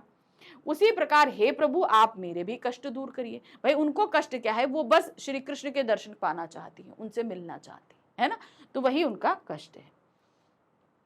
दूसरा प्रश्न है, विरासत में मिली वस्तुओं की संभाल जरूरी है, क्यों? तोप कविता के आधार पर स्पष्ट कीजिए। क्योंकि विरासत में जो हमें पूर्वजों से मिलती है वो हमें पूर्वजों की मेहनत का एहसास कराती है, उस वस्तु के कीमती होने का एहसास कराती कि हमारे पूर्वजों ने कितनी मेहनत करके इसे कमाया होगा, किया होगा, इकट्ठा किया होगा, उनके बलिदानों के बारे में बताती हैं। साथ ही बताती हैं हमारे पूर्वजों द्वारा जो गलतियां की गई उन्हें हम भविष्य में ना दोहराएं। तो बहुत सारी चीजें हमें देती हैं, साथ ही साथ सीख भी देती हैं। इसीलिए जो चीजें हमें विरासत में मिलती हैं उन्हें हमें संभाल कर रखना चाहिए। विरासत में मिली वस्तुओं की संभाल जरूरी है क्योंकि विरासत में मिली चीजें हमें अपने पूर्व अनुभवों की, पुरानी परंपराओं की, हमारे इतिहास की याद दिलाती है। जो कुछ पहले हो चुका है उन सारी चीजों की बात बताती है। नई पीढ़ी उनके बारे में जाने, उनके अनुभवों से कुछ सीखे और उनकी बनाई हुई श्रेष्ठ परंपराओं का पालन करे। इसी उद्देश्य से विरासत में मिली चीजों की संवार और संभाल की जाती है कि उन्होंने जो चीजें देखी उस हिसाब से कुछ नियम कायदे बनाए, तो इन चीजों के हिसाब से उन नियम कायदों का हमें फॉलो करना चाहिए, क्योंकि ये कहीं ना कहीं हमारे भविष्य के लिए बहुत फायदेमंद होती है। अब हम आ जाते हैं तीसरे प्रश्न में। क्या दिया है? आज धरती बनी है दुल्हन साथियों, अब तुम्हारे हवाले वतन साथियों। तो कौन सी पंक्ति है ये? कर चले हम फिदा की। ठीक है, क्या करना है यहाँ पर? इन पंक्तियों के संदर्भ में सैनिक की भावनाओं को स्पष्ट करिए। यहाँ पर आज धरती बनी है दुल्हन साथियों, तो इस पंक्ति से सीधे सीधे यहाँ पर ये निकल रहा है कि एक सैनिक जो है उसने अपने खून को बनाकर बहाकर इस धरती को लाल कर दिया। अब खून बहाना इतना आसान तो नहीं, यानी कि सैनिक अपना बलिदान दे रहे हैं। उनके लिए उनका देश सर्वोपरि है, उसकी मान मर्यादा सम्मान उसकी रक्षा उनके लिए उनके प्राणों से कहीं ज्यादा है। इसीलिए उन्होंने अपनी प्राणों की आहुति देखकर भी देश की रक्षा करी है। तो वही चीज बता रहे हैं कि अब हमने अपना बलिदान देकर अपने खून से इस धरती को लाल करके दुल्हन बना दिया है, हमने इसकी रक्षा करी है पूरी तरीके से, हमने दुश्मन को आने नहीं दिया। अब इसके अब चूंकि अब तो हमारे प्राण जा रहे हैं, अब इसके आगे तुम्हारी जिम्मेदारी है कि तुम्हें अब इस देश को संभालना है। अब तुम्हें अगर बलिदान देना पड़े तो तुम उसके लिए तैयार रहना। ठीक है, देखिए क्या है। प्रस्तुत पंक्तियों में धरती को दुल्हन कहा गया है क्योंकि भारतीय सैनिकों ने अपने खून से भारत माता की धरती की मांग भरी है। भारतीय सैनिक इस दुल्हन की रक्षा के लिए जी जान से लड़े थे। ठीक है, चीन इस दुल्हन पर अपना हक जमाना चाहता था, परंतु भारतीय सैनिकों ने स्वयं का बलिदान देकर इसकी रक्षा की। इन पंक्तियों में सैनिकों की देश की रक्षा के लिए बलिदान देने की भावना स्पष्ट रूप से झलकती है कि किस तरीके से वो बलिदान दे रहे हैं। अब आ जाते हैं प्रश्न संख्या 13 में, जहां हमारी पूरक पाठ पुस्तिका संचयन भाग 2 से प्रश्न रखे गए हैं। ठीक है, देखते हैं। पूरक पाठ्य पुस्तक के आधार पर निम्नलिखित प्रश्नों में से किन्हीं 2 प्रश्नों के उत्तर 60 शब्दों में दीजिए। अब संचयन के जो हमारे 3 अध्याय हैं, हरिहर काका, टोपी शुक्ला और सपनों के से दिन, इन तीनों में से हमारे सामने 3 ही प्रश्न रखे जाएंगे और हमें सिर्फ 2 प्रश्नों के उत्तर देने हैं, और ये उत्तर भी हमें 60 शब्दों में देने हैं। और इसके लिए हमें कितने मार्क्स मिलेंगे? वही 3 नंबर मिलेंगे। ठीक है, चलिए देखें, करते हैं। पहला है, मैत्री धर्म जाति रंग भेद प्रतिष्ठा आदि के ऊपर शुद्ध प्रेम और भावनाओं का प्रतिबिंब है। टोपी शुक्ला पाठ के आधार पर बताइए। टोपी शुक्ला का इफ़न के साथ जो मित्रता थी वो धर्म जाति उम्र इन सब से परे थी, वहां पर मित्रता ज्यादा थी। जहां दादी के साथ इतना धर्म का फर्क होना और साथ ही साथ उम्र के फर्क होने के बाद भी उन दोनों के बीच आत्मीय संबंध था, एक दादा पोते और दादी की तरह। उसी तरीके से इफ़न जो है वो टोपी का बहुत अहम मित्र था, जहां पर किसी भी तरह की भेदभाव नहीं था, जाति नहीं थी। तो यहाँ पर इन दोनों का रिश्ता जो है वो एक जो सच्ची मित्रता होती है उसको यहाँ पर दर्शाया गया है। मैत्री धर्म जाति रंग भेद प्रतिष्ठा आदि के ऊपर शुद्ध प्रेम और भावनाओं का प्रतिबिंब होता है। टोपी शुक्ला पाठ में टोपी और इफ़न की दादी में घनिष्ठ प्रेम था। दोनों अलग अलग जाति और मजहब के थे, मगर दोनों अटूट रिश्ते में बंधे थे। प्यार का बंधन किसी जाति और धर्म को नहीं मानता। टोपी कट्टर हिंदूवादी ब्राह्मण, तो इफ़न की दादी पक्की रोजा नमाज रखने वाली। ठीक है, यह भेद भी इन दोनों को एक दूसरे के प्रेम करने से नहीं रोक सका। भाई दोनों अलग अलग धर्म के थे, उम्र का भी फर्क अच्छा खासा था, लेकिन उसके बावजूद इन दोनों में प्रेम था, प्यार था। दोनों आपस में प्रेम स्नेह के रिश्ते में बंधे थे। अतः हम कह सकते हैं कि मित्रता धर्म जाति के ऊपर हृदय के बंधन है। तो हृदय मित्रता हम कहाँ कैसे करते हैं? हृदय से करते हैं। वहां न जाति होता है, न धर्म होता है, ना ही उम्र होती है, किसी चीज का कोई मतलब नहीं होता, उससे परे होती है। शुद्ध प्रेम किसी जाति बंधन से ऊपर होता है।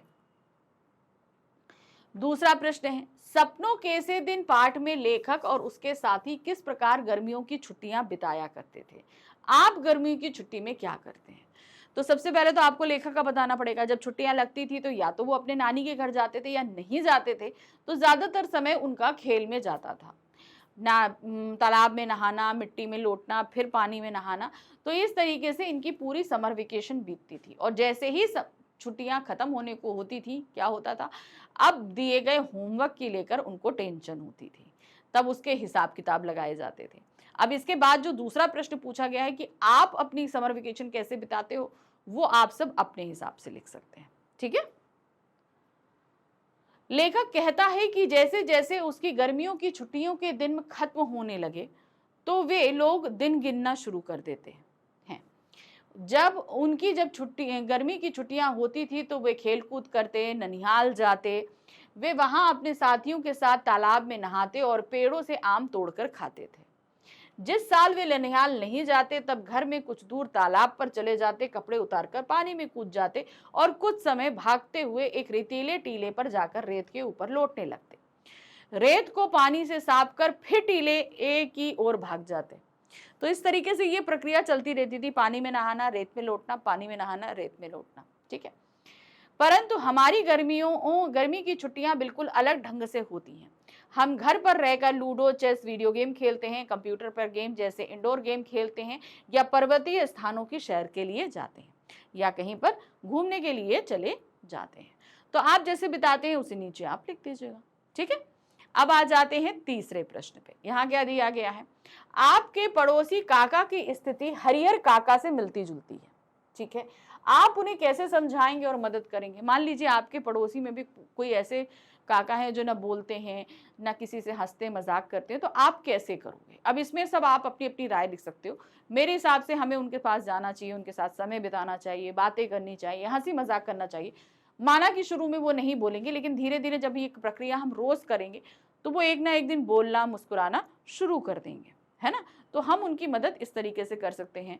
उनकी कोई और हेल्प हो, जैसे कुछ सामान लाना है, कुछ करना है, जब वो बोलने लगेंगे तो इस तरीके की भी हेल्प उनकी हम कर सकते हैं। यदि हमारे पड़ोसी काका की स्थिति हरिहर काका जैसी होती तो हम उनके पास बैठकर उनसे बातें करते। ठीक है ना। बातें करना बहुत ज्यादा मरहम का काम करता है। हम उनसे खाने पीने की वस्तुएं बांटते, उनकी पसंद की वस्तुएं उन्हें देते, हम उन्हें हंसी मजाक करने के लिए प्रेरित करते, वह हंसी मजाक की बातें करके उनको हंसाने की कोशिश करते। हमारे ऐसा करने से शायद किसी दिन वह हमसे बातें करना शुरू कर देते। भाई चूंकि हरिहर काका बोलते नहीं है तो भाई स्थिति वैसी है तो वो व्यक्ति भी नहीं बोलेगा, है ना। तो अगर हम ऐसा डेली करते हो तो एक ना एक दिन वो हमसे बोलना शुरू कर देते। इस तरह हम अपने पड़ोसी काका की मदद करेंगे। ठीक है। चलिए, अब हमारा खत्म हो गए पाठ्य पुस्तक आधारित जो 3 प्रश्न थे। अब हमारे पास आया प्रश्न संख्या 14, 15, 16, 17, 18। अब हमारे पास 5 प्रश्न बचे। अब इन 5 प्रश्नों पे हमारे पास है रचनात्मक लेखन। रचनात्मक लेखन क्या क्या है, अनुच्छेद लेखन है, पत्र लेखन है, सूचना लेखन है, विज्ञापन लेखन है, ईमेल लेखन है और साथ ही साथ लघु कथा लेखन है। तो इतने सारे लेखन है, इनके लिए प्रश्न है। चलिए देख लेते हैं क्या है।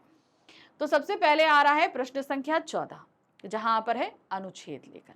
निम्नलिखित में से किसी एक विषय पर दिए गए संकेत बिंदुओं के आधार पर लगभग 100 शब्दों में आपको एक अनुच्छेद लिखना है। अब आपके सामने 3 अनुच्छेद के शीर्षक दिए गए हैं और उनके संकेत बिंदु दिए गए हैं। इनमें से किसी एक पर आपको जो है अनुच्छेद लेखन करना है। जिस पर भी अनुच्छेद लेखन करेंगे वो आपको 100 शब्दों में करना है। ठीक है। और इसके लिए आपको मिल रहे हैं यहाँ पर 5 नंबर। ठीक। तो पहला अनुच्छेद देख लेते हैं क्या दिया गया था। खेल बिना पाठ्यक्रम है अधूरा। यानी कि पढ़ाई का जो सिलेबस है उनमें खेल जरूरी है, ये चीज बताई गई है कि आजकल देखिए सभी जगह होता है, स्पोर्ट्स तो हर जगह स्कूल में शामिल होता है। ठीक है। अब इस पर जो संकेत बिंदु दिए गए हैं क्या है, पहला है खेलों का महत्व, खेलों की इंपॉर्टेंस बतानी है क्या है। ठीक है। दूसरा है पाठ्यक्रम का अभिनंग, यानी कि जो आपका सिलेबस होता है स्कूल में उसको जो है एक अंग रखा गया है। दोनों में संतुलन होना चाहिए। ये नहीं है कि भाई पढ़ाई पढ़ाई करो, खेल ना करो, खेल ही खेल करो, पढ़ाई नहीं करो। तो दोनों में एक बैलेंस लेकर चलना है। पढ़ाई भी जरूरी है, खेल भी जरूरी है। पढ़ाई जहां मानसिकता के लिए जरूरी होती है, मानसिक हेल्थ के लिए जरूरी होती है, मेंटल हेल्थ के लिए जरूरी होती है, तो शारीरिक हेल्थ के लिए हमारे पास खेल होते हैं। ठीक है ना। तो चलिए इसको देखते हैं कैसे लिखते हैं। खेल हमें शारीरिक और मानसिक रूप से स्वस्थ रखता है, वह मानसिक रूप से शांति प्रदान करता है। जीवन में सफलता प्राप्त करने के लिए शिक्षा और खेल दोनों का महत्व है। बहुत जरूरी है कि अगर आप आगे बढ़ना चाहते हो तो हमारा शरीर भी स्वस्थ हो और शिक्षा भी हमारे पास हो, तो इन दोनों का होना जरूरी है। हम सभी के लिए शिक्षा तथा खेल दोनों आवश्यक होते हैं। शिक्षा के साथ साथ खेलकूद भी आवश्यक होता है, क्योंकि खेलकूद से हमारा शरीर स्वस्थ रहता है। ठीक है ना, सिंपल सी बात है भाई, शरीर कैसे स्वस्थ रहेगा? खेलकूद से ही रहेगा। अतः विद्यार्थी को शारीरिक रूप से स्वस्थ और सक्रिय रखने के लिए पाठ्यक्रम में खेलों का होना नितांत आवश्यक है। बहुत जरूरी है कि पाठ्यक्रम में खेल शामिल हो। खेल खेलने से न केवल स्वस्थ जीवन मिलता है, बल्कि साथियों, सहपाठियों के साथ अच्छे संपर्क बनाने में भी मदद मिलती है। आप ये भी सीखते हो कि भाई ग्रुप में कैसे काम करते हैं, एक दूसरे के साथ कैसे काम करते हैं, हम ये भी सीखते हैं। खेल का पाठ्यक्रम में होने से ही छात्रों का सर्वांगीण विकास, सर्वांगीण मतलब चारों तरफ एक सही विकास होता है, और छात्र को जीवन में आने वाली चुनौतियों पर काबू पाने में मदद मिलती है। भाई पढ़ाई से सारी चीजें नहीं होती, हमारे जीवन में बहुत तरह तरह की परेशानी आने वाली है, तो हमें खेल कहीं ना कहीं इन सारी चीजों के लिए प्रिपेयर करता है। आज के युग में पाठ्यक्रम में खेलों का होना अनिवार्य है, इससे विद्यार्थी का चहुमुखी विकास होता है। अतः आज के पाठ्यक्रम में दोनों अर्थात खेल और शिक्षा दोनों की अनिवार्यता है। तो ये सारी चीजें, दोनों चीजें हमें बैलेंस रूप में हमारी उसमें होना चाहिए हमारी एजुकेशन में। चलिए अब क्या है, अब हमारे पास है हमारा दूसरा अनुच्छेद। क्या दिया गया है? जब तक पहाड़ नदियां हैं तब तक जीवन है। अब जाहिर सी बात है, पहाड़ है तो बर्फ है, बर्फ है तो नदियां हैं, नदी है तो पानी है, पानी है तो हम हैं। जाहिर सी बात है ये सारी चीजें कनेक्टेड है, यानी कि प्रकृति है तब तक मानव का अस्तित्व है। ये सारी चीजें नहीं रहेंगी तो मानव का अस्तित्व मिटते समय नहीं लगेगा। अब इस पर है हमारे पास 3 संकेत बिंदु। प्रकृति से ही सांस है, बात सही है। प्रकृति है तो मनुष्य के अंदर सांस है, प्रकृति खत्म, मनुष्य का अस्तित्व खत्म। प्रकृति से मैत्री करिए। अगर भाई इसी के रहते हमारे सांस है तो जरूरी है कि प्रकृति को अपना दोस्त बनाओ, उसकी मदद करो, उसको फलने फूलने दो। वो जितना फलेगी फूलेगी हमारे लिए उतना अच्छा वातावरण होगा। सतत विकास पर बल, अब लगातार विकास करना, इस पे आपको बल देना है, लेकिन इसके लिए प्रकृति को नुकसान नहीं पहुंचाना। अब इन 3 संकेत बिंदुओं पर लिख रहे हैं हम अनुच्छेद। क्या दिया गया है? यह सच है कि प्रकृति की गोद में ही जीवन है। नदियां और पहाड़ हमारी प्रकृति का अभिन्न अंग है। प्रकृति से ही हमें भोजन पानी मिलता है, सांस लेने के लिए ऑक्सीजन मिलती है। इसीलिए प्रकृति के प्रति हमें जागरूक रहना चाहिए, बहुत जरूरी है ना। इसी प्रकृति की गोद में नदियां और पहाड़ बसते हैं, और ये नदियां पहाड़ों से ही निकलने वाली धाराएं हैं। कहां से निकल रही है? पहाड़ों से निकल रही हैं, पानी लेकर निकल रही हैं। पहाड़ हैं तो नदियां हैं, पहाड़ों के बिना नदियों का कोई अस्तित्व नहीं। भाई पहाड़ से नदियां निकलती कैसी हैं? जो बर्फ पड़ती है ठंडों में वही आपकी गर्मियों में पूरा टाइम पिघलती है और वही नदी का रूप धारण करती है, और उसी का साफ पानी हम पीकर हमारा जीवन रहता है। पहाड़ों का रहना कठिन है, परंतु पहाड़ों से हमारी प्रकृति की रौनक है, हरियाली है। नदियां और पहाड़ों से ही हमारा जीवन है। हमें फल फूल इन्हीं के माध्यम से प्राप्त होते हैं। भाई हमें जो अब पानी की सिंचाई नहीं होगी तो फल फूल कैसे मिलेंगे? प्रकृति से हम मनुष्यों का गहरा संबंध है, दोनों एक दूसरे के पूरक हैं। प्रकृति की सबसे बड़ी खासियत यह है कि वह अपनी चीजों का उपयोग स्वयं नहीं करती। अब देखिए, वो कुछ खाती है, फल उगाती तो खुद खाएगी नहीं खाएगी, पानी खुद पिएगी नहीं पिएगी, तो वो कोई भी चीज अपने लिए नहीं पैदा करती, वो हमेशा दूसरों के लिए करती है, बल्कि हम करते हैं। इसीलिए हमें उनसे मित्रता करनी चाहिए। हम उनकी द्वारा पैदा की गई चीजों का उपभोग हम करते हैं, इसलिए हमें उनसे मित्रता करनी चाहिए। अन्यथा वह रूठ गई तो सैलाब लाकर हमारा नुकसान कर सकती है। यही हमारा विकास करती है, और पर्यावरण की सुरक्षा से ही हमारा सतत विकास संभव है। अगर पर्यावरण सुरक्षित है तो हम लगातार विकास कर सकते हैं। अब ये कहो कि पर्यावरण को नुकसान पहुंचाकर हम विकास करें तो ये मुमकिन नहीं हो सकता। ठीक है, अब अगला हमारे पास में जो अनुच्छेद दिया है क्या है? बेटी बचाओ बेटी पढ़ाओ। ये स्लोगन है भाई। हमारा देश जो है वो एक अनुपात पे चलता है, जितने लड़के उतनी लड़कियां होनी चाहिए, तभी एक जो है ना प्राकृतिक सतत चीजें चल सकती हैं, लगातार चल सकती हैं। अब भाई लड़कियां ज्यादा हो जाएंगी, लड़के नहीं होंगे तो भी गलत है, लड़के ज्यादा हो जाएंगे, लड़कियां नहीं रहेंगी तो भी गलत है। इन दोनों का अनुपात बराबर रहना चाहिए। अब कहीं ना कहीं हमारी पुरानी परंपराओं की वजह से बेटियों को पढ़ाया नहीं गया, उनको पैदा होते ही मार दिया जाता था, तो बहुत सारी ऐसी चीजें हमारे पहले समय में हुई हैं। ठीक है, तो अब ये स्लोगन दिया गया कि भाई बेटी को बचाना है, पढ़ाना है, उसकी प्रगति करनी है। ठीक है, अब इसे 3 संकेत बिंदुओं पर हमें बताना है। क्या दिया गया है? क्यों पड़ी जरूरत, आखिर इस स्लोगन की बात की जरूरत क्यों पड़ी? तो इसके लिए आपको पास्ट बताना पड़ेगा कि पास्ट में लड़कियों की क्या स्थिति रही जिसकी वजह से उसको सुधारने के लिए ये काम किया जा रहा है। बेटियां समाज का अभिन्न अंग है। भाई समाज में अगर ये बेटियां या लड़कियां नहीं होंगी तो परिवार अच्छे नहीं चलेंगे, सीधी सी बात है, प्रगति नहीं होगी। सबसे बड़ी बात है जो एक अनुपात है समाज का वो बिगड़ जाएगा। सतत विकास पर बल। ठीक है, चलिए देखते हैं क्या है। सदियों से हमारे देश भारत में बेटियों को लक्ष्मी का दर्जा दिया जाता रहा। लक्ष्मी प्राणी धन ऐश्वर्य, लक्ष्मी प्राप्ति, धन्य, ऐश्वर्य और सुख समृद्धि की देवी, जिनके आने से घरों में एक खुशियां आ जाती हैं और पूरा परिवार खुशहाल हो जाता। ठीक उसी प्रकार बेटियों के जन्म से लोगों में अपार खुशियां होती थी। जब उनका जन्म होता था तो बहुत खुशी होती थी, लेकिन समय के बीतने के साथ ही कुछ सामाजिक कुरीतियों के चलते इन सामाजिक रूढ़ियों के कोप भाजन इन बेटियों को ही बनना पड़ा। जब चीजें चेंज हुई तो क्या हुआ? इसका सबसे ज्यादा प्रकोप इन लड़कियों को ही झेलना पड़ा। इन सामाजिक कुरीतियों में दहेज प्रथा, बाल विवाह, बेटियों की अशिक्षा, समाज में बराबरी का हिस्सा ना होना, भ्रूण हत्या, सामाजिक शोषण, यौन शोषण जैसी अनेक बुराइयों के चलते आज के समय में अब यही बेटियां इस समाज में खुद को सुरक्षित नहीं पाती, क्योंकि पहले ही इन लोगों के साथ इतना बुरा हो चुका लड़कियों के साथ कि आज समाज में वो अपने आप को असुरक्षित ही पाती हैं। और इन्हीं बुराइयों से इन बेटियों को बचाने के लिए हमारे देश में अनेक प्रयास किए जा रहे हैं ताकि ये सुरक्षित महसूस कर सके, कॉन्फिडेंस के साथ आगे बढ़ सके। तो बहुत प्रयास हो रहे हैं, जिसका जीता जागता उदाहरण बेटी बचाओ बेटी पढ़ाओ योजना भी है।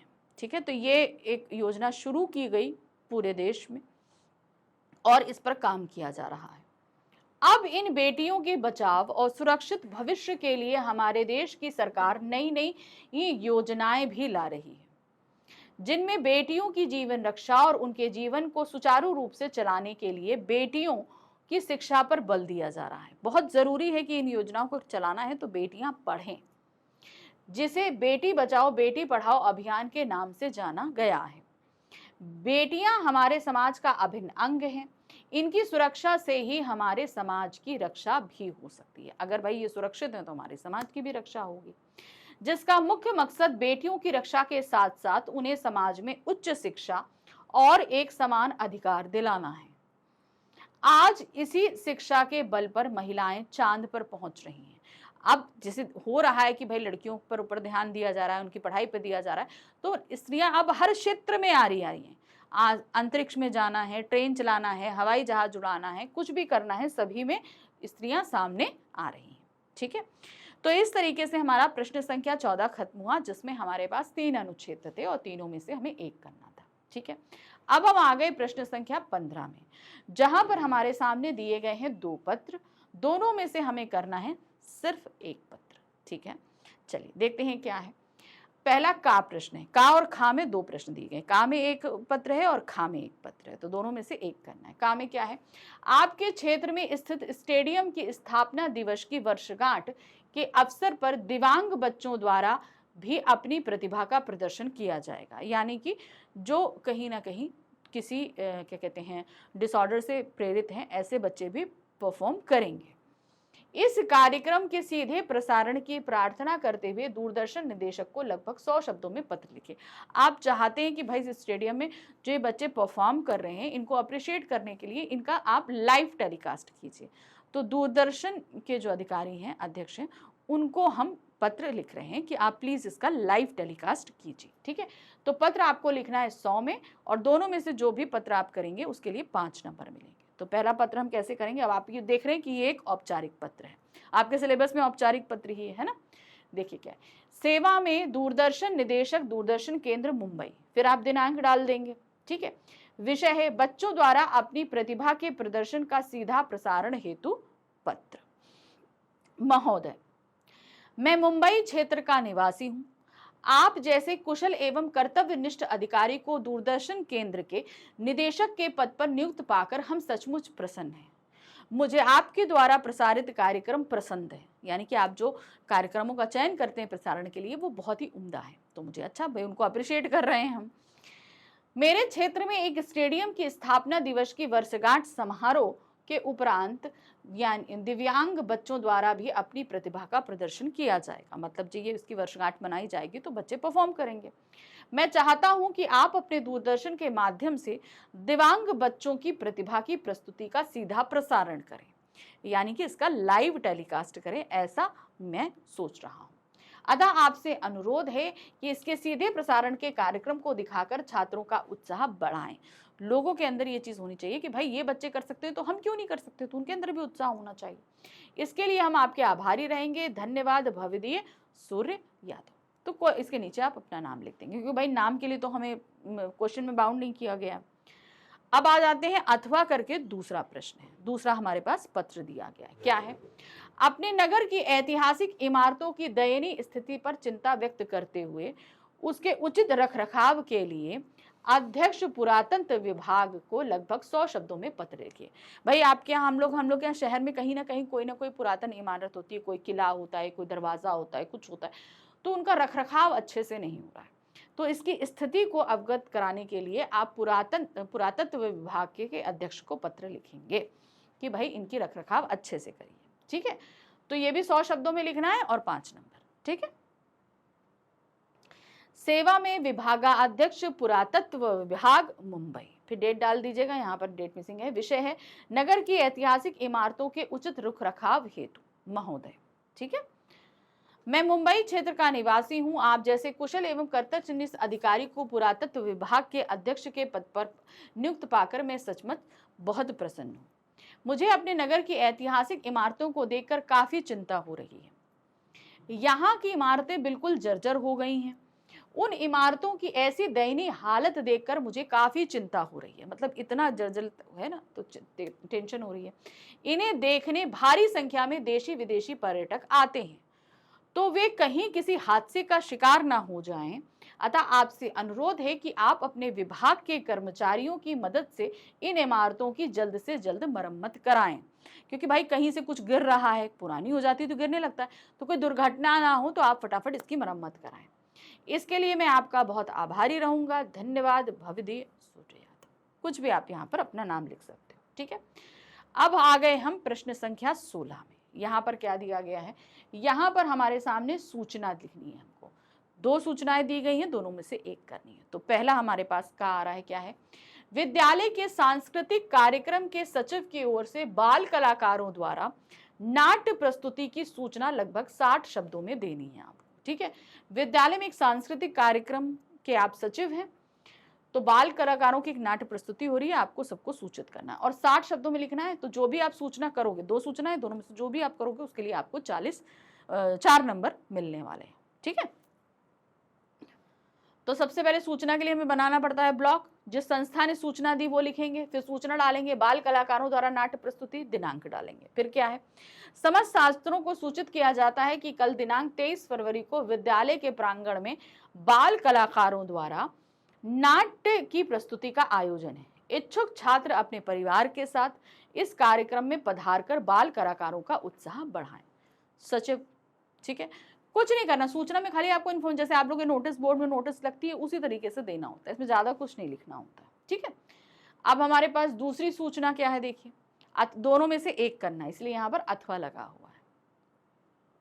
आपके विद्यालय में क्षेत्रीय पुलिस द्वारा स्वरक्षा प्रशिक्षण शिविर आयोजन किया जा रहा है, यानी कि अपनी रक्षा खुद करने के लिए आप लोग को ट्रेनिंग देने के लिए एक शिविर लगाया जा रहा है। कहाँ लगाया जा रहा है, आपके विद्यालय में।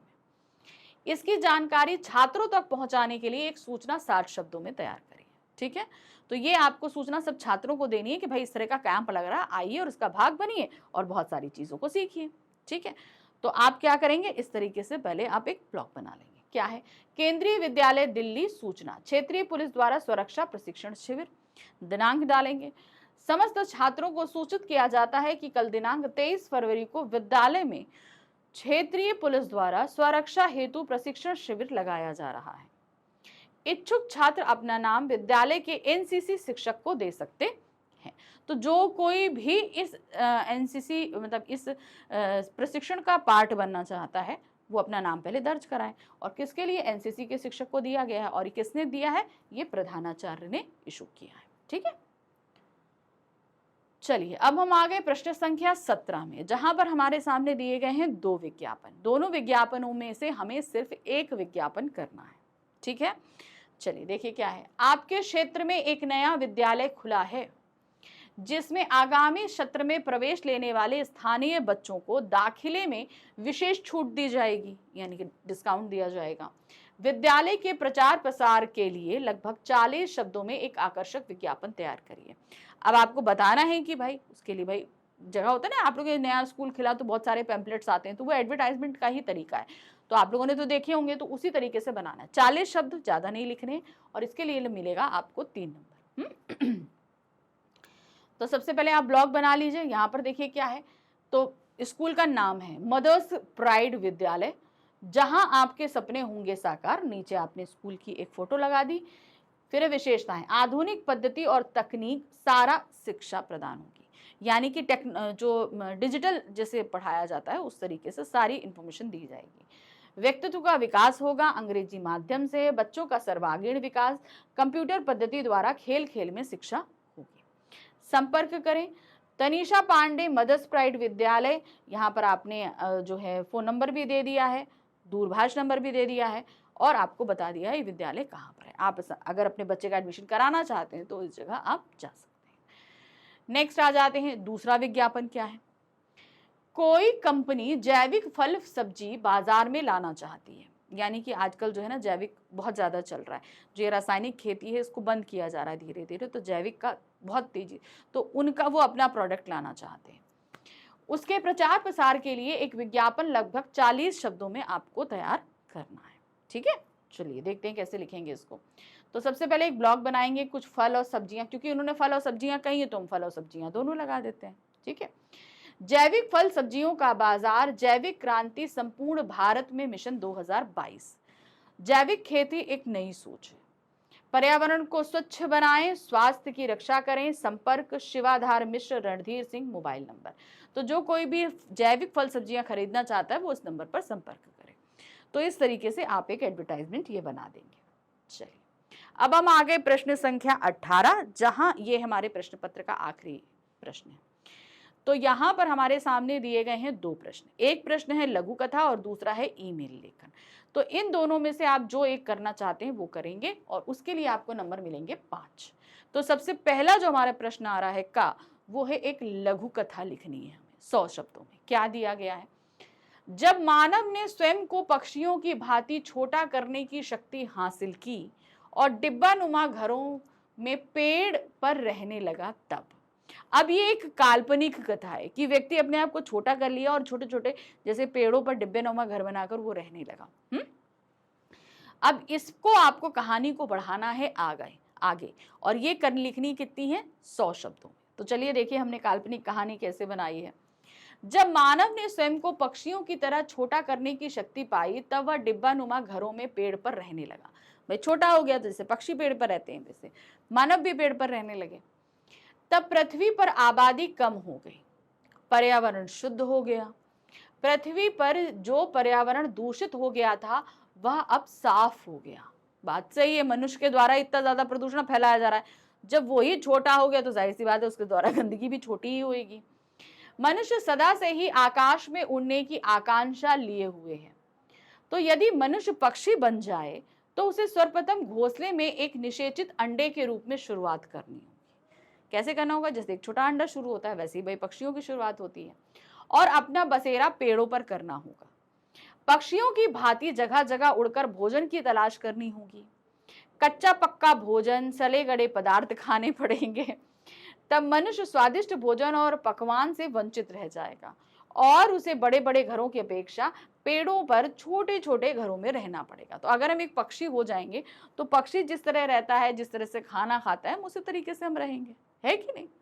तो ये एक काल्पनिक कथा थी जो हमने बनाया कि अगर हम इस तरीके से हो जाएं तो क्या होगा।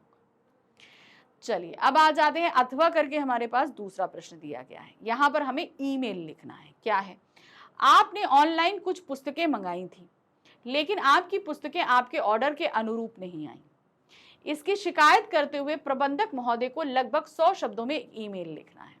तो भाई आपने किताबें मंगाई, किताबें नहीं आई ठीक से, तो अब आप क्या कर रहे हो? उस प्रबंधक को एक मेल लिख रहे हो। अब ये मेल लिखना है 100 शब्दों में। आप करोगे इसके लिए तो आपको 5 नंबर मिलेंगे। ठीक है। प्रेषक, भेजने वाला हमने लिख दिया 78@gmail.com, प्रेषिती जिसको हम भेज रहे हैं। सीसी और बीसीसी आप मेंशन कर दीजिए। यहाँ पर लिखेंगे कुछ नहीं क्योंकि आप एक ही मेल भेज रहे हो। फिर दिनांक डालेंगे और इधर समय डालेंगे। वैसे जो मेल जाता है उसमें दिनांक और समय ऑटोमेटिक रहता है, इसलिए हम लोग उसमें मेंशन नहीं करते, लेकिन यहाँ पर चूंकि हम लेखन कर रहे हैं इसलिए यहाँ पर ये मेंशन करना पड़ेगा। फिर आ जाते हैं विषय, ऑनलाइन पुस्तकें ऑर्डर के अनुरूप ना प्राप्त होने के संबंध में, मतलब मैंने जो ऑर्डर दिया था उसके अनुरूप ये पुस्तकें हमें नहीं मिली हैं। ठीक है। महोदय, मैं आपकी सुप्रसिद्ध दुकान से कुछ हिंदी की पुस्तकें ऑनलाइन मंगवाई थी। मैंने हिंदी व्याकरण की कक्षा 6वीं, 7वीं, 8वीं की पुस्तकें आपकी दुकान से ऑनलाइन मंगाई थी, परंतु मुझे उन पुस्तकों के बदले दूसरी पुस्तकें अर्थात अंग्रेजी और गणित की पुस्तकें गलती से प्राप्त हो गई। मतलब मंगवाई मैंने हिंदी और मिल गई मुझे इंग्लिश और मैथ्स की। अतः आपसे अनुरोध है कि मुझे जल्द से जल्द आप मेरी जरूरत की पुस्तकें भिजवाने की कृपा करें। इसके लिए मैं आपका बहुत आभारी रहूंगा। धन्यवाद भवदीय मुकेश। तो इसकी जगह आप जो है ना ऑनलाइन, यहाँ पर नीचे आपको अपना ऑनलाइन ऑर्डर नंबर भी डालना पड़ेगा। ध्यान रखिए भाई, वो बंदा आपको आइडेंटिफाई कैसे करेगा कि आपने क्या मंगाया था और आपके पास क्या पहुंच गया। तो उसके लिए बहुत जरूरी है कि हमने जो ऑर्डर मंगाया था वो ऑर्डर नंबर जो है वो हमको नीचे मेंशन करना पड़ेगा, तभी वो हमें जान पाएगा कि हाँ भाई इस व्यक्ति ने ये सारी चीजें मंगाई थी। सिंपल सी एक चीज होती है। ठीक है ना। तो इस तरीके से आपका ईमेल तैयार हो जाएगा और यहाँ पर खत्म हो जाएगा हमारा 24 का सेट नंबर 1 पेपर। ठीक है। तो देखिए हमने पूरा पेपर आपको कराया, ध्यान से सारी चीजें। आपको क्वेश्चंस में कितनी वैरायटी मिल रही है, बहुत सारे क्वेश्चंस हैं। तो जब आप सेट 2 करोगे ना तो भी आप देखोगे उसमें कितनी तरह तरह के आपको क्वेश्चन और मिलने वाले हैं। तो बस आपको बेहतरीन तरीके से प्रैक्टिस करवा रही हूँ। जैसे ही आपका ये 24 का सेट 2 कंप्लीट होता है और हमारे शुरू हो जाएंगे सैंपल पेपर। ठीक है। तो चलिए जल्दी ही मिलते हैं दोबारा आपसे फिर से सेकंड सेट के साथ में। Thank you for watching. Bye bye.